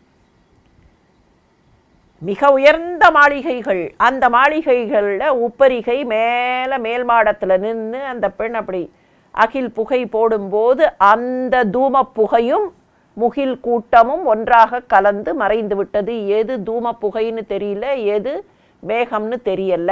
சரி, அது அழகு. கீழே இருக்கிற கடலோட சத்தம் கேட்கல. காரணம் என்ன? மகர வீணையின் நாதம்னர். இந்த மகர வீணையின் நாதம்னு சொல்லிட்டு அங்கே ஒரு சின்ன வார்த்தையை போட்டார் பாருங்கள், சகர வேலை. சகரம் தோண்டியதனால் அது சாகரம் இல்லையா? சகர மன்னன் தோண்டியதால் சாகரம். சகர மன்னன் யாரு? இக்ஷ்வாகு குலத்து மன்னன், ராமனுடைய முன்னோன். இப்போ லேசாக என்ன சொல்ல வருகிறார் தெரியுமா? இந்த 10 தலையனுக்கு இதுவரைக்கும் இக்ஷ்வாகு குலத்தை பற்றியோ ராமனை பற்றியோ முழுசாக தெரியலை. ஏன்னா இவனுடைய வீணை நாதத்தில் சகரனுடைய வழித்தோன்றல்களின் பெருமை இவனுக்கு காதில் விழலை. இனிமே தெரிய போகிறது, ராமன் வந்தால் தெரிய போகிறது. இதுவரைக்கும் தன்னை சுற்றி இருக்கிற அந்த சத்தத்தில் அங்கேருந்து வரக்கூடிய சத்தத்தை இவன் நோட்டீஸ் பண்ணலை. சகரவேலையின் ஒலியை இவன் நோட்டீஸ் பண்ணி இருந்தான்னா சரி, நாம் கொஞ்சம் கேர்ஃபுல்லாக இருக்கணும்னு இவன் நினச்சிருப்பான். இவனுக்கு தெரியல, தன்னை சூழ்ந்திருக்கிற தன் ஊரினுடைய நாதத்தில், அது நாதமாக கூட இருக்கலாம், சுனாதமாக இருக்கலாம், ஆனால் இந்த நாதத்தில் வாட் இஸ் கம்மிங் அப்படிங்கிறத அவன் காஜ் பண்ணாமல் விட்டுட்டான். நம்முடைய நாட்டின் முன்னாள் குடியரசுத் தலைவர் ஏபிஜே அப்துல் கலாம் அவர்கள் அடிக்கடி ஒன்று சொல்லுவார்கள். வெளியில் இருக்கிற சத்தத்தையே ரொம்ப கேட்காம கொஞ்சம் listen to the inner voice என்பார்கள். இங்கே கொஞ்சம் ரிவர்ஸ் பண்ணணும். பல நேரத்தில் இன்னர் வாய்ஸை கூட நாம் கேட்குறதில்ல, நம்ம சுற்றி இருக்கிற சைக்கோஃபென்ட் வாய்ஸ் இருக்கே அதை மாத்திரம் கேட்குறோம். அப்போது வேற எங்கேருந்தோ வரக்கூடிய ஒலி நம் காதுகளில் விழுவதில்லை, அங்கே இருக்கிற உண்மை நமக்கு புலப்படுவதில்லை. மகர வீணையின் நாதத்தில் தன்னுடைய மகர வீணை, தன்னுடைய நகரத்தின் பெருமை என்கிற அந்த நாதத்தில் சகரவேலையின் சத்தத்தை கேட்காமல் விட்டுவிட்டான். வெறுமன கடல்னு சொல்லி இருக்கலாம், வெறுமன கடல்னு சொல்லி கடல் சத்தம் மகர வீணையின் சத்தத்தில் காணாமல் போயிற்று அப்படின்னு சொல்லி இருந்தால் இந்த கதைக்கான அம்சத்தை கவிச்சக்கரவர்த்தி கொடுத்துருப்பார். ஆனால் வெறும் கதை அம்சம் மாத்திரமில்லை, அங்கே he wants to indicate something. அதனால தான் சகரவேலை, இல்லைன்னா இந்த இடத்துல எதுக்கு இது சகரவேலைன்னு சொல்லணும்? சொல்லப்படுகிற சொல்லுக்கு பொருள் உண்டு, சொல்லப்படாத சொல்லுக்கும் பொருள் உண்டு. இங்கே சொல்லப்பட்ட சொல் சகரவேலையின் ஆர்கலி இந்த மகர வீணை நாதத்தில் காணாமல் போய்விட்டது. இலங்கை மாநகரத்து பெண்கள் தீற்றுகிற அகருதூமத்தில் முகில்கள் காணாமல் போய்விட்டன.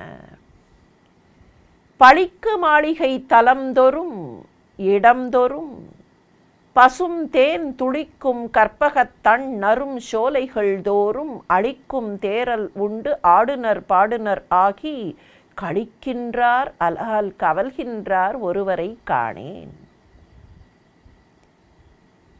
இப்போ எவ்வளோ மெத்தாடிக்காக அனுமன் அந்த நகரத்தை எடை போடுகிறான். முதல்ல சுற்றி மொத்தத்தில் பார்த்தான், ஒரு ஜென்ரல் ஓவர்வியூ. பவழக்குன்றில் நின்று இந்த நகரம் இவ்வளவு அழகாக இருக்கிறதே அப்படின்னு மொத்தத்தில் ஒரு ஓவர்வியூ. அடுத்தது அந்த மதில், மதிலுக்கு அடுத்தது அங்கே இருக்கிற மாட மாளிகைகள். அந்த மாட மாளிகைகளில் நடைபெறுகிற ஒரு சில நிகழ்ச்சிகள், வீதிகளில் நாட்டியம் ஆடிக்கொண்டிருக்கிற பெண்கள். இப்போ அடுத்ததுக்கு வரான், இவர்களுடைய முகங்களிலே இருந்து இவர்களுடைய மனங்கள் தெரிகின்றனவா? அவர்கள் என்ன நிலைமையில் இருக்கிறார்கள்? அந்த நகரத்தில் இருக்கிற ஆண்களும் பெண்களும் எப்படிப்பட்ட நிலையில் இருக்கிறார்கள்?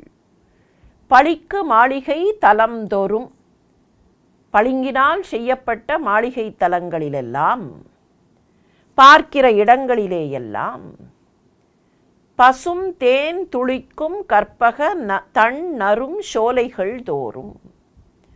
மாளிகைகள், பார்க்கிற மற்ற இடங்கள், ஆங்காங்கே இருக்கிற கற்பக மரங்கள் நிறைந்ததான சோலைகள். ஏன்னா தேவர்களையே இங்கே ஜெயிலில் போட்ட ராவணன் தேவலோகத்து கற்பக மரத்தை கொண்டு அங்கங்கே தன்னுடைய நகரத்திலேயும் தோட்டங்களை அமைத்திருக்கிறான். எனவே அந்த தோட்டங்கள் பசும் தேன் துளிக்கும் கற்பக தண் நரும் சோலைகள் தோறும். இங்கெல்லாம் அளிக்கும் தேரல் உண்டு. தங்களுடைய காதல் பெண்கள் தங்களுக்கு தரக்கூடிய அந்த மதுவை அருந்தி அல்லது தேனை அருந்தி அளிக்கும் தேரல் உண்டு. ஆடுனர் பாடுனர் ஆகி கழிக்கின்றார் அலால். அந்த மதுவையும் தேனையும் அருந்திவிட்டு மகிழ்ச்சியாக ஆடுகிறார்கள், பாடுகிறார்கள். அரக்கர்களெல்லாம் ஆடிக்கொண்டும் பாடிக்கொண்டும் இருக்கிறார்கள். தங்களுடைய காதல் பெண்கள் தங்களுக்கு கொடுப்பதை வைத்துக்கொண்டு, அல்லது காதல் பெண்கள் என்று கூட எடுத்துக்கொள்ளாமல் காதலர்கள், ஆணுக்கு பெண் கொடுப்பதும் பெண்ணுக்கு ஆண் கொடுப்பதும், அந்தந்த காதலர்கள் அவரவர்களுக்கு கொடுக்கக்கூடிய அந்த தேரலை உண்டுவிட்டு ஆடிக்கொண்டும் பாடிக்கொண்டும் மகிழ்ச்சியாக இருக்கிறார்களே தவிர இங்கு கவலையோடு இருக்கிற யாரையும் நான் பார்க்கவில்லையே. எல்லோரும் கழிக்கின்றார், கவல்கின்றார் ஒருவரை காணேன். கவலையோடு இருக்கிற ஒருவரை கூட நான் பார்க்கவில்லையே. Everybody seems to be happy. எப்படி இவாலுவேட் பண்ணுகிறான்? இந்த நகரத்தில் இருக்கிற எல்லோரும் மகிழ்ச்சியாக இருக்கிறார்கள், இங்கே இருப்பவர்கள் கவலையோடு இருப்பதாக தெரியவில்லையே, இவர்களெல்லாம் மகிழ்ச்சியாக இருக்கிறார்களே என்று பார்க்கிறான்.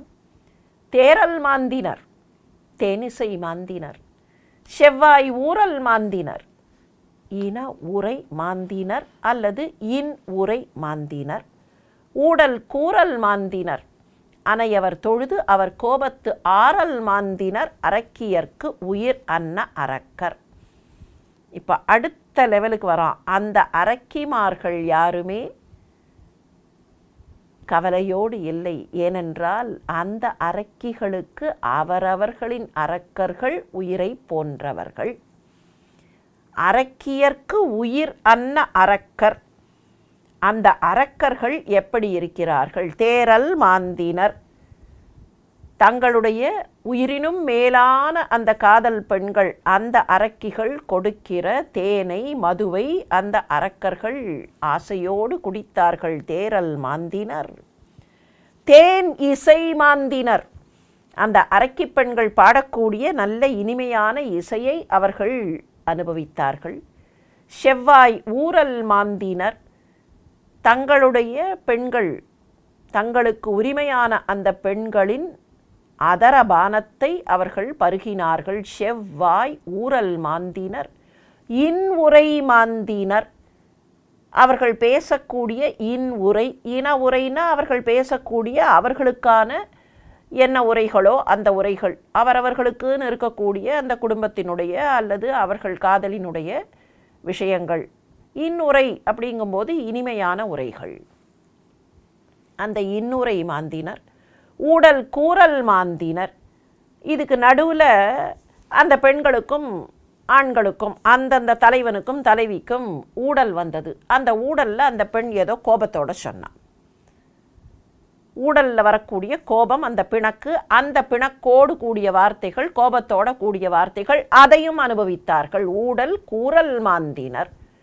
அதற்காக கோபம் கொள்ளாது அவர்கள் கோபத்தோடு சொன்ன அந்த வார்த்தைகளை கூட அவர்கள் பிரியத்தோடு அனுபவித்தார்கள். தேரல் மாந்தினர், தேனிசை மாந்தினர், செவ்வாய் ஊரல் மாந்தினர், இன்னுரை மாந்தினர், ஊடல் கூறல் மாந்தினர், அனையவர் தொழுது அவர் கோபத்து ஆறல் மாந்தினர். இப்போ ஊடல் கொண்ட அந்த பெண்கள் கோபத்தோடு எதையோ சொன்னார்கள். அதுக்கப்புறம் அந்த ஊடல் மாறி இந்த அரக்கர்களை சமாதானப்படுத்துவதற்காக ஆற்றும்படியான வார்த்தைகளை, அவர்களுடைய கோபம் அடங்கி அந்த கோபம் அடங்கிய ஆற்று வார்த்தைகளையும் அவர்கள் சொன்னார்கள். அனையவர் தொழுது அவர் கோபத்து ஆறல் மாந்தினர். அரக்கர்கள் என்ன செய்தார்கள்? அரக்கியர்களை வணங்கி, இங்கே அரக்கியர்கள் அரக்கர்களை வணங்கின்னு அர்த்தம் வரல. அதில் அனையவர் தொழுது, யார் தங்களுக்கு இந்த ஊடல் கூறலை பேசினார்களோ அவர்களை தொழுது, அனையவர் தொழுது அவர் கோபத்து ஆறல், அவர்கள் அப்படி கோபத்தில் குளிர்ந்த போதும், அப்படி குளிர்ந்தபோது அவர்கள் சொன்ன வார்த்தைகளையும், அவர்கள் கோபத்தில் குளிர்ந்த அந்த தன்மையையும் இவர்கள் அனுபவித்தார்கள். தேரல் மாந்தினர், தேனிசை மாந்தினர், செவ்வாய் ஊரல் மாந்தினர், இன்னுரை மாந்தினர், ஊடல் கூறல் மாந்தினர், அனையவர் தொழுது அவர் கோபத்து ஆறல் மாந்தினர், அரக்கியர்க்கு உயிர் அன்ன அரக்கர். அரக்கர்களுக்கும் அரக்கியர்களுக்கும் இப்படிப்பட்ட ஒரு காதல் இருக்கும். காதல் இருக்குமான்னு கேட்போமே, எப்படிப்பட்ட ஒரு காதலை காட்டுகிறார். எந்த இனத்தைச் சேர்ந்தவர்களாக இருந்தாலும் அந்தந்த தலைவனுக்கும் தலைவிக்கும் இருக்கக்கூடிய அற்புதமான காதல், அவர்கள் உள்ளங்கள் ஒன்றுபட்டிருக்கக்கூடிய காதலை எவ்வளவு அழகாக காட்டுகிறார் கவிச்சக்கரவர்த்தி. எரித்த குங்குமத்து இளமுலை எழுதிய தொய்யில் கருத்த மேனியில் பொலிந்தன, ஊடலில் கனன்று மரித்த நோக்கியர் மலர் அடி மஞ்சுள பஞ்சி குறித்த கோலங்கள் பொலிந்தில அரக்கர்தம் குஞ்சி. இது இன்னும் அழகு. எரித்த குங்குமத்து இளமுலை எழுதிய தொய்யில். சங்க இலக்கியத்தில் தொய்யில் எழுதுதல் அப்படிங்கிற ஒரு விஷயத்தை பார்க்கிறோம். பெண்கள் தங்களுடைய மார்புகளில் வண்ண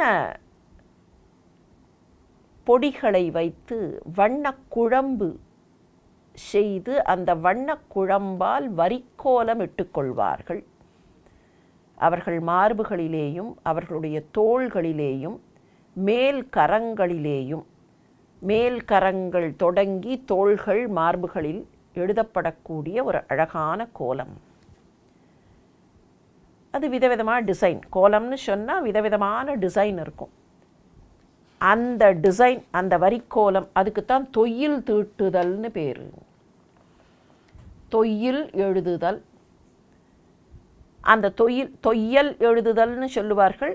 கரெக்டாக சொன்னால் தொய்யில், அப்படியே துவண்டு இருக்கக்கூடிய அந்த கோலத்தினுடைய இழை என்பது துவண்டு தானே. தொய்ந்து அப்படின்னா துவண்டு, வளைந்து வளைந்து வளைந்து இருக்கக்கூடிய டிசைன். தொயில் அப்படின்னு வரும், இல்லைன்னா தொய்யில்னு வரும். தொய்யில் தீட்டுதல், தொய்யில் எழுதி கொள்ளுதல் என்பதை சங்க இலக்கியத்தில் பல இடங்களில் பார்க்கிறோம். தலைவன் திரும்பி வரவில்லை என்று காத்து கொண்டிருக்கிற பெண் சில நேரங்களில் தொய்யில் எழுத மாட்டேன் என்று தோழியிடத்தில் மறுப்பதையும் பார்க்கிறோம். இப்போ இந்த பெண்களெல்லாம் தொய்யில் தீட்டி இருக்கிறார்கள். அப்படி தொய்யில் எழுதி கொண்டிருக்கிற இந்த பெண்கள் தங்களுடைய கணவன்மார்களை ஆலிங்கனம் செய்யும் போது, இப்போ முந்தின பாட்டில் என்ன பார்த்தோம்?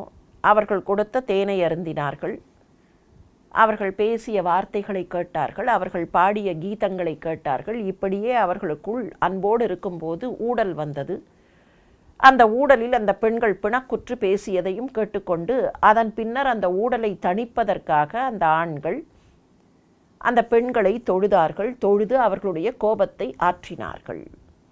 கோபத்து ஆறல் மாந்தினர். அவர்கள் கோபம் அப்படி ஆற்றப்பட வேண்டும், அது குறைய வேண்டும்னு அதையும் செய்தார்கள். இப்போ இதற்கு பின்னர் என்ன நடக்கும்? ஊடல் குறைகிறது என்கிற நிலையில் அந்த பெண்களை அந்தந்த தலைவர்கள் ஆலிங்கனம் செய்து கொண்டிருப்பார்கள். அப்படி ஆலிங்கனம் செய்தபோது என்னாச்சு? இவர்கள் தீட்டி இருக்கிற, இந்த பெண்கள் தீட்டி இருக்கிற தொய்யல் கோலத்தினுடைய அந்த வண்ணம் வழக்கமாக சிவப்பு இல்லைன்னா கரும் சிவப்பில் தான் அந்த தொய்யில் இருக்கும். அந்த கலர் என்னாச்சு? போய் இந்த கருப்பான அரக்கர்களுடைய மேனியில் அப்படியே ஒட்டி கொண்டது. நீங்கள் அந்த காலத்தில் கதைகள்லையும் திரைப்படங்கள்லையும் பார்த்தா ஒரு கைண்ட் ஆஃப் சிம்பாலிக்காக ஒரு ஷாட் காட்டணும் அப்படின்னா, பெண் அணிந்திருக்கிற லிப்ஸ்டிக் அந்த ஆடவனுடைய சட்டையிலேயோ கையிலேயோ தெரிந்தது, அதை வைத்து மற்றவர்கள் கண்டுபிடித்தார்கள் அப்படின்னெல்லாம் சில ஷாட்ஸ் வரும். அந்த மாதிரி இந்த பெண்களை ஆலிங்கனம் செய்து கொண்டவுடன் அவர்களுடைய மேனியில் தீட்டியிருக்கிற தொய்யில் எரித்த குங்குமத்து இளமுலை எழுதிய தொய்யில். இவர்கள் குங்குமத்தால் தீட்டியிருக்கிறார்கள். அதுதான் செம்பஞ்சு குழம்பிலேயோ அல்லது குங்கும குழம்பிலேயோ தான் தீட்டுவார்கள். குங்குமம் என்பதே சிவப்பை குறிக்கிறது. அந்த குங்குமத்தால் தீட்டப்பட்ட அந்த தொய்யில் கருத்த மேனியில் பொலிந்தன. இவர்களுடைய கருப்பான மேனியில் அந்த தொய்யில் ஒட்டி கொண்டு அது பளபளத்தது. ஊடலில் கனன்று மரித்த நோக்கியர் மலர் அடி மஞ்சுள பஞ்சி குறித்த கோலங்கள் பொலிந்தில அரக்கர்தம் குஜ்ஜி. இந்த பெண்களுக்கு இன்னும் ஊடல் தனியல்ல. ஊடலில் கனன்று, அப்படி ஊடலில் கொஞ்சம் கோபத்தோடு மரித்த நோக்கியர், நீ ஒன்றும் என்னை பார்க்க வேண்டாம் அப்படின்னு அவனுடைய பார்வையை மறித்து அப்படி கோபமாக பார்க்கக்கூடிய இந்த பெண்கள் நோக்கியர். ஊடலில் கனன்று மரித்த நோக்கியர் மலர் அடி மஞ்சுள பஞ்சி. மரித்தாங்கிறது நோக்கத்தில் மாத்திரம் மறிக்கலை, அவர்கள் அந்த ஆடவர்களை மறித்தார்கள். இப்போ ஒரு ஆடவன் ஒரு பெண் ஊடலில் இருக்கிறார்கள். அந்த ஊடலை சமாதானப்படுத்த வேண்டும். அந்த ஆடவன் என்ன செய்வான்? அவ காலில் விழுவான். இலக்கியங்களில் பல இடங்களில் ஊடல் காலத்தில் தலைவியின் கால்களில் தலைவன் விழுவதை பலவிதமாக காவியகர்த்தாக்களும் கவிஞர்களும் விவரித்திருக்கிறார்கள். இப்போ இவளுடைய காலில் அவன் விழுகிறான். ஊடலில் கனன்று மரித்த நோக்கியர். ஊடலில் கொஞ்சம் கோபப்பட்டு அவனை அப்படி ஒரு பார்வை பார்த்து போ என்று விரட்டுகிற பார்வை, மறிக்கிற பார்வை, தடுக்கிற பார்வை பார்க்கிற அந்த பெண், அந்த பெண்ணுடைய மலர் அடிகளில், அவளுடைய பாதத்தில் மஞ்சுள பஞ்சி குறித்த கோலங்கள். அவ செம்பஞ்சு குழம்பால அந்த பாதங்களிலேயும் கோலம் தீட்டியிருக்கிறாள் இல்லையா? செம்பஞ்சு குழம்பால் கோலங்கள் தீட்டுவதுங்கிறது வழக்கம். மஞ்சுளம்னா அழகுன்னு அர்த்தம். மலர் அடி மஞ்சுள பஞ்சி, பஞ்சி ஒளிர் அப்படின்னு வரும். சூர்பனகையினுடைய பாதத்தை சொல்லும்போது கூட அவ காமவல்லியாக வந்தபோது பஞ்சி ஒளிர், அந்த செம்பஞ்சு குழம்பு, அதுதான் பஞ்சி. மஞ்சுள பஞ்சி குறித்த கோலங்கள், அழகான செம்பஞ்சு குழம்பால் போடப்பட்ட அந்த கோலங்கள் காலில் இருக்கு. இப்போ எப்படி ஒரு கம்பேரிசன் கொடுக்கிறார்? இந்த கம்பேர் அண்ட் கான்ட்ராஸ்ட் டெக்னிக்கில் கவிச்சக்கரவர்த்தியை விஞ்சுவதற்கு யாரும் இல்லை. இவர்கள் ஆலிங்கனம் செய்து கொள்ள முற்பட்டார்கள். அப்படி ஆலிங்கனம் செய்து கொள்ள முற்பட்ட போது அவள் மார்பிலே தீட்டியிருக்கிற தொய்யில் குங்குமம் இவருடைய கருத்த வண்ணத்தில் படர்ந்தது.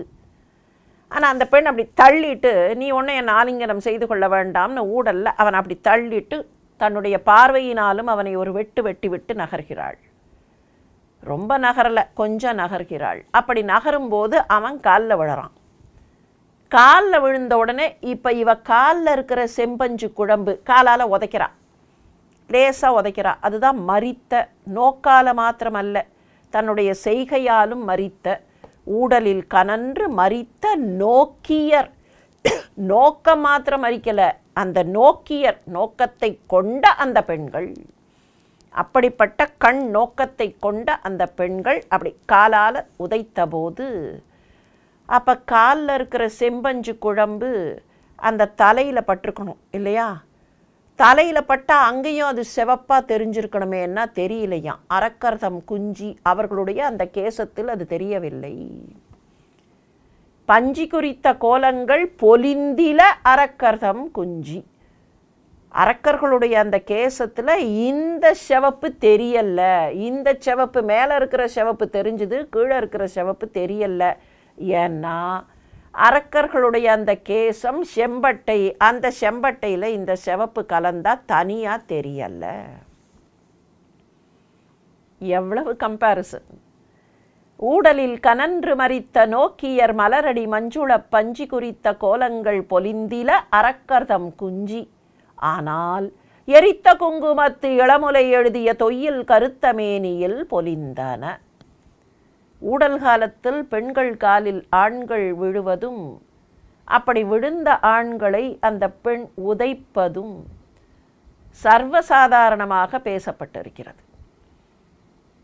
இங்கே அந்த பெண் காலால் உதைச்சா அந்த சிவப்பு தலையில் ஏறலை, அது செம்பட்டை ஏறி இருந்தால் கூட ஸ்பெசிஃபிக்காக தெரியலை. இங்கேருந்து பார்க்கும்போது அனுமனுக்கு தெரியலை. இதே மாதிரி ஒரு காட்சியை ஆதிசங்கரரும் படைக்கிறார். ஊடல் காலத்தில் சிவபெருமான் போய் சக்தியினுடைய காலில் விழுந்தார். அப்படி சக்தியினுடைய காலில் விழுந்தபோது அவள் காலால் உதைத்தாள். சில நேரங்களில் சிவபெருமான் அவள் தன்னை காலால் உதைக்க மாட்டாளான்னு ஏக்கத்தோடு பார்த்தாராம். எப்போ அவள் அசோக மரங்களை காலால் உதைத்த போது தன்னையும் உதைக்க மாட்டாளா என்று ஏக்கத்தோடு பார்த்தார். அப்படின்னா என்ன? ஊடல் காலத்தில் இப்படி நடப்பது வழக்கம். விளறி சொல்லியர் வாயினால் வேலையுள் மிடைந்த பவளக்காடு என பொலிந்தது. படை நெடும் கண்ணால் குவளை கோட்டகம் கடுத்தது. குளிர் முக குழுவால் முளரி கானமும் ஒத்தது முழங்கு நீர் இலங்கை. விளறி சொல்லியர் வாயினால். விளரிங்கிறது ஸ்வரம். விளரி, குரல், துத்தம், கைக்கிளை, உழை, இழி, தாரம், அந்த அடிப்படை முதல்ல இருக்கிற ஷட்ஜம் சொல்கிறோமே அந்த லெவல், அதுதான் விளரி. விளரி சொல்லியர் அப்படின்னா ரொம்ப ஸ்வரசுத்தமாக இனிமையாக பேசிய பெண்கள். விளரி சொல்லியர் வாயினால் அப்படியே ஸ்வரம் கீதம் பாடுவது போல பேசிய அந்த பெண்கள். அந்த பெண்கள் வாயினால் வேலையுள் மிடைந்த பவளக்காடு எனப் பொலிந்தது. படை நெடும் கண்ணால் குவளை கோட்டகம் கடுத்தது. அந்த இடத்தை பார்த்தால், அந்த இலங்கையை பார்த்தால் 3 விஷயங்கள் இருப்பது போல தோன்றியது. என்ன 3 விஷயங்கள்? ஒன்று பவளக்காடு, இன்னொன்று ஒரு குவளை பொய்கை, இன்னொன்று ஒரு தாமரை வனம். ஏன் பவளக்காடு போல தெரிந்ததுன்னா, அவர்களுடைய கூந்தல், விளரி சொல்லியர் வாயினால் அவர்களுடைய அந்த கூந்தல், அவர்களுடைய அந்த கூந்தலால் என்ன ஆயிற்றுன்னு கேட்டால், அந்த இடமெல்லாம் அப்படியே பவளக்காடு போல ஒரே செம்பட்ட படர்ந்திருந்த. இதுக்கு ஒரு பாடாந்திரம் உண்டு. விளரி சொல்லியர் ஓதினால் என்று இருக்கும், ஓதியால் என்று இருக்கும். ஓதின்னு சொன்னால் கூந்தல், விளரி சொல்லியர் ஓதியால். இந்த இடத்துல வாய்ங்கிறத கூந்தல்னு தான் எடுத்துக்கணும். விளரி சொல்லியர் ஓதியால், விளரி சொல்லியர் வாயினால்.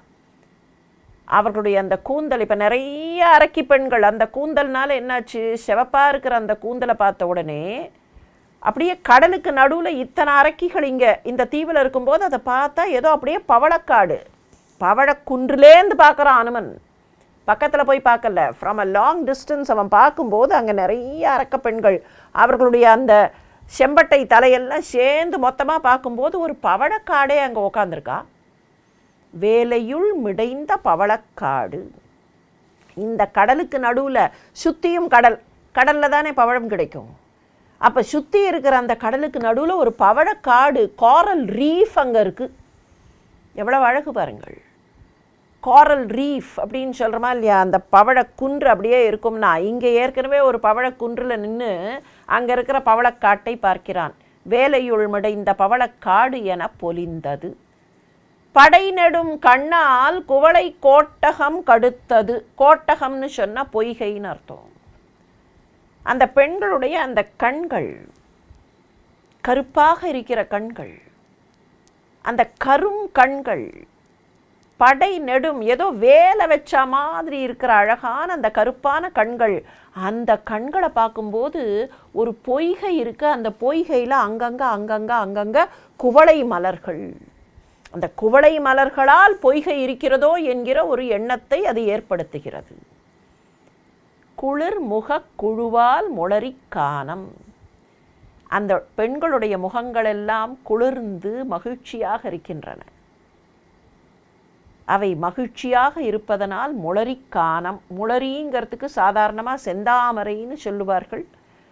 முளரிங்கிறது நீர்ப்பூக்களில் ஒன்று. அதனால் அந்த நீர்ப்பூக்கள் எல்லாம் நல்ல அழகாக மலர்ந்திருக்கக்கூடிய நீர்ப்பூக்கள். அது செக்கச்சவேல்னு செந்தாமரையாக இருக்கணும்னு அவசியம் இல்லை. கொஞ்சம் வெளிரின தாமரை அல்லது செந்தாமரை இனத்தை சேர்ந்ததாக, தாமரை இனத்தை சேர்ந்ததாக இருக்கிற பலவிதமான நீர்ப்பூக்கள். அந்த நீர்ப்பூக்கள் எல்லாம் சேர்ந்த ஒரு காடு போல, தாமரை காடு போல.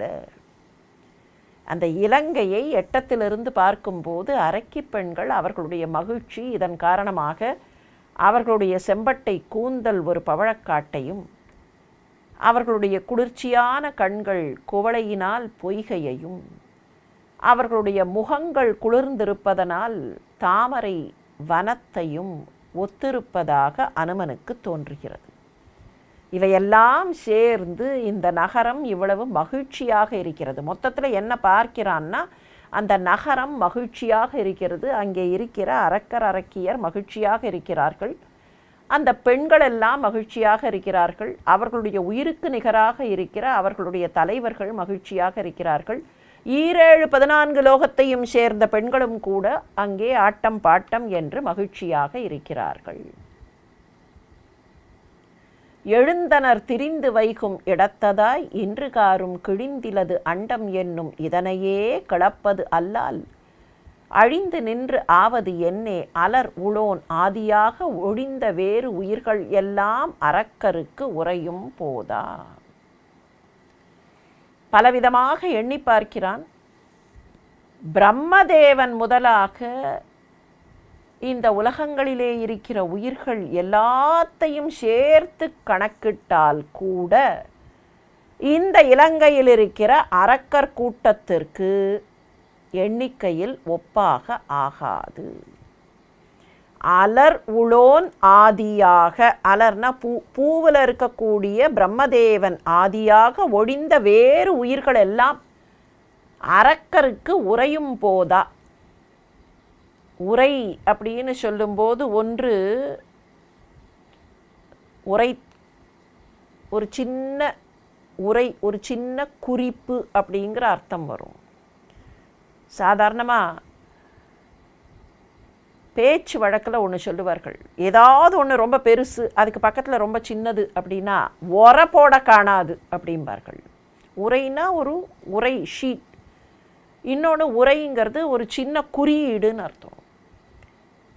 அரக்கருக்கு உரையும் போதாது, அரக்கர் கூட்டத்துக்கு உரை போட முடியாதுன்னா என்ன அர்த்தம்? This number when compared to the number of rakshasas there, இது ஒன்றுமே இல்லை. பிரம்மதேவனில் ஆரம்பித்து 17 14 உலகத்துலேயும் இருக்கிற அத்தனை உயிர்களை சேர்த்தா கூட இந்த இலங்கையில் இருக்கிற அரக்கர்கள் எண்ணிக்கைக்கு உரை போட காணாது. அது மாத்திரமில்லை, இவ்வளவு அரக்கர்கள் இருக்கிற இந்த இலங்கை மாநகரில் இத்தனை பேரும் எழுந்து நின்று நடந்து இங்கேயும் அங்கேயும் உலாவி தங்கி இருக்க இவ்வளவு இடம் கொடுத்துருக்கும் போது இந்த அண்டம் இன்னும் சிதையாமல் இருக்கே. இத்தனை பேருக்கு இவ்வளவு அண்டம் கொடுக்கணும்னா, இவ்வளவு இடம் கொடுக்கணும்னா இந்த அண்டமே சிதைஞ்சு போயிருக்கும். அப்படி அண்டம் சிதையாமல் இன்னமும் இருக்கிறதுன்னு சொன்னால் இதை எப்படி வியக்காமல் இருக்க முடியும்? எழுந்தனர் திரிந்து வைகும் இடத்ததாய் இன்று காரும் கிழிந்திலது அண்டம். இன்னைய வரைக்கும் இந்த அண்ட பகிரண்டம் இவர்கள்லாம் இத்தனை பேர் எழுந்து, அதுவும் இந்த அரக்கர்கள் ஒவ்வொருத்தரோட சைஸை பார்த்தா, ஒவ்வொருத்தருடைய ஆற்றலை பார்த்தா, இவர்கள்லாம் எழுந்து நடந்து நின்று இவ்வளவு ஆட்டம் பாட்டம், இத்தனை ஆட்டத்தோடு இவர்கள் இவ்வளவு நாட்டியம் ஆடி இங்கே குதிச்சு அங்கே குதிச்சு இப்படி ஓடி அப்படி ஓடி இவர்கள்லாம் இவ்வளவு தூரம் தங்கி இருந்து இந்த அண்டம் இன்னும் கிழிஞ்சு போகலையே. இன்று காரும் கிழிந்திலது அண்டம் என்னும் இதனையே கிளப்பது அல்லால் அழிந்து நின்று ஆவது என்னே. எப்படி நான் இதை வியக்காமல் இருக்க முடியும்? இத்தனை பேர் இருக்கிறார்கள்னு அவர்களுடைய நம்பிக்கை, அவர்களுடைய எண்ணிக்கை, இதை என்னால் சொல்ல முடியல அப்படின்னு நான் வருத்தப்பட்டு என்ன பிரயோஜனம்? அதை வருத்தப்படத்தான் முடியும், ஆனால் வருத்தப்பட்டு என்ன பிரயோஜனம்? இதை வியப்பது அதனினும் உயர்வு. இதனையே கிளப்பது, இதனையே கிளப்பதுங்கும்போது இதனை வியப்பது. அழிந்து நின்று ஆவது என்ன? எதுக்கு அழிந்து நின்று? சப்போஸிங் இப்போ யாராவது கேட்குறோம், அனுமா இவ்வளவு பார்த்தியே, can you tell me the number of rakshasas there? இப்போ ராமன்கிட்டயே போய் சொன்னார், ராமன் கேட்டால் அந்த கேள்விக்கு என்னால் பதில் சொல்ல முடியாது. நம்பர் இங்கே கவுண்ட் பண்ண முடியாது, அவ்வளோ நம்பர் இருக்கிறார்கள். சரி, என்னால் கவுண்ட் பண்ண முடியலையே, ஐ குட் நாட் கவுண்ட் அப்படின்னு வருத்தப்பட்டு என்ன பிரயோஜனம்? வருத்தப்பட்டு நின்று பிரயோஜனம் இல்லை. அதற்கு பதிலாக இதை வியக்க முடியும். இதை வியந்தாச்சுன்னா இத்தனை பேர் இருக்கிறார்கள். எத்தனை பேர்? இவர்கள் எழுந்து நின்று நடந்து தங்கி இங்கேயும் அங்கேயும் சுற்றி ஆடி பாடி இவ்வளவு செஞ்சதுக்கப்புறம் கூட அண்டம் கிழியவில்லை என்றால் வாட் ஐ எக்ஸ்பெக்ட் ராமா? இவர்கள்லாம் சாதாரணமாக நின்று நடந்து போயிருந்தா அண்டம் கிழிஞ்சிருக்கணும். அப்படின்னா எவ்வளோ நம்பர்னு நீ புரிஞ்சுக்கலாம். எழுந்தனர் திரிந்து வைகும் இடத்ததாய் இன்று காரும் கிழிந்திலது அண்டம் என்னும் இதனையே கிளப்பது அல்லால். அதுக்குத்தான் எவ்வளவு அப்படிங்கிற அந்த குவான்டிஃபிகேஷன், அலர் உளோன் ஆதியாக ஒழிந்த வேறு உயிர்களெல்லாம் அரக்கருக்கு உரையும் போதா. இத்தனை அரக்கர்கள் சதுர்முகனில் ஆரம்பித்து இருக்கிற உயிர்களெல்லாம் லிஸ்ட் அவுட் பண்ணினா கூட இந்த அரக்கர்களுக்கு உரை போட முடியாது. இந்த அரக்கர்கள் இவ்வளவு தூரம் திரிந்த போது கூட இன்னமும் அண்டம் கிழியவில்லையே என்று வியக்கிறேன். அனுமன் வியக்கிறான். பேருரு எடுத்து தேவலோகத்தையே காணக்கூடியவனாக நின்ற அனுமனே வியக்கிறான். அவன் பேருரு எடுத்தபோது நேரடியாக தேவலோகத்தை பார்த்தான் இல்லையா? தேவலோகத்துக்காரர்களெல்லாம் யாரை பார்த்து வியந்தார்களோ அந்த அனுமன் இப்போது வியந்து நிற்கிறான். அவனை பார்த்து நாமும் வியக்கிறோம். இதனையே கிளப்பது அல்லால், அனுமா உன்னையே கிளப்பது அல்லால், உன்னையே வியப்பது அல்லால் என்று வியந்து நிற்கிறோம். எந்த அளவுக்கு நமக்கு வியப்பு என்றால், ஒரு வார காலம் இப்படியே நின்றால்தான் அந்த வியப்பு கொஞ்சமாவது குறையும். ஒரு வார காலம் அனுமனை பார்த்தவாறு, அனுமனை வியந்தவாறு, அசாத்தியத்தை சாதகமாக்கக்கூடிய அந்த அனுமனையே வியந்தவாறு காத்திருப்போம். அடுத்த வாரம் மீண்டும் இலங்கையில் சந்திப்போம். அதுவரை நன்றி, வணக்கம்.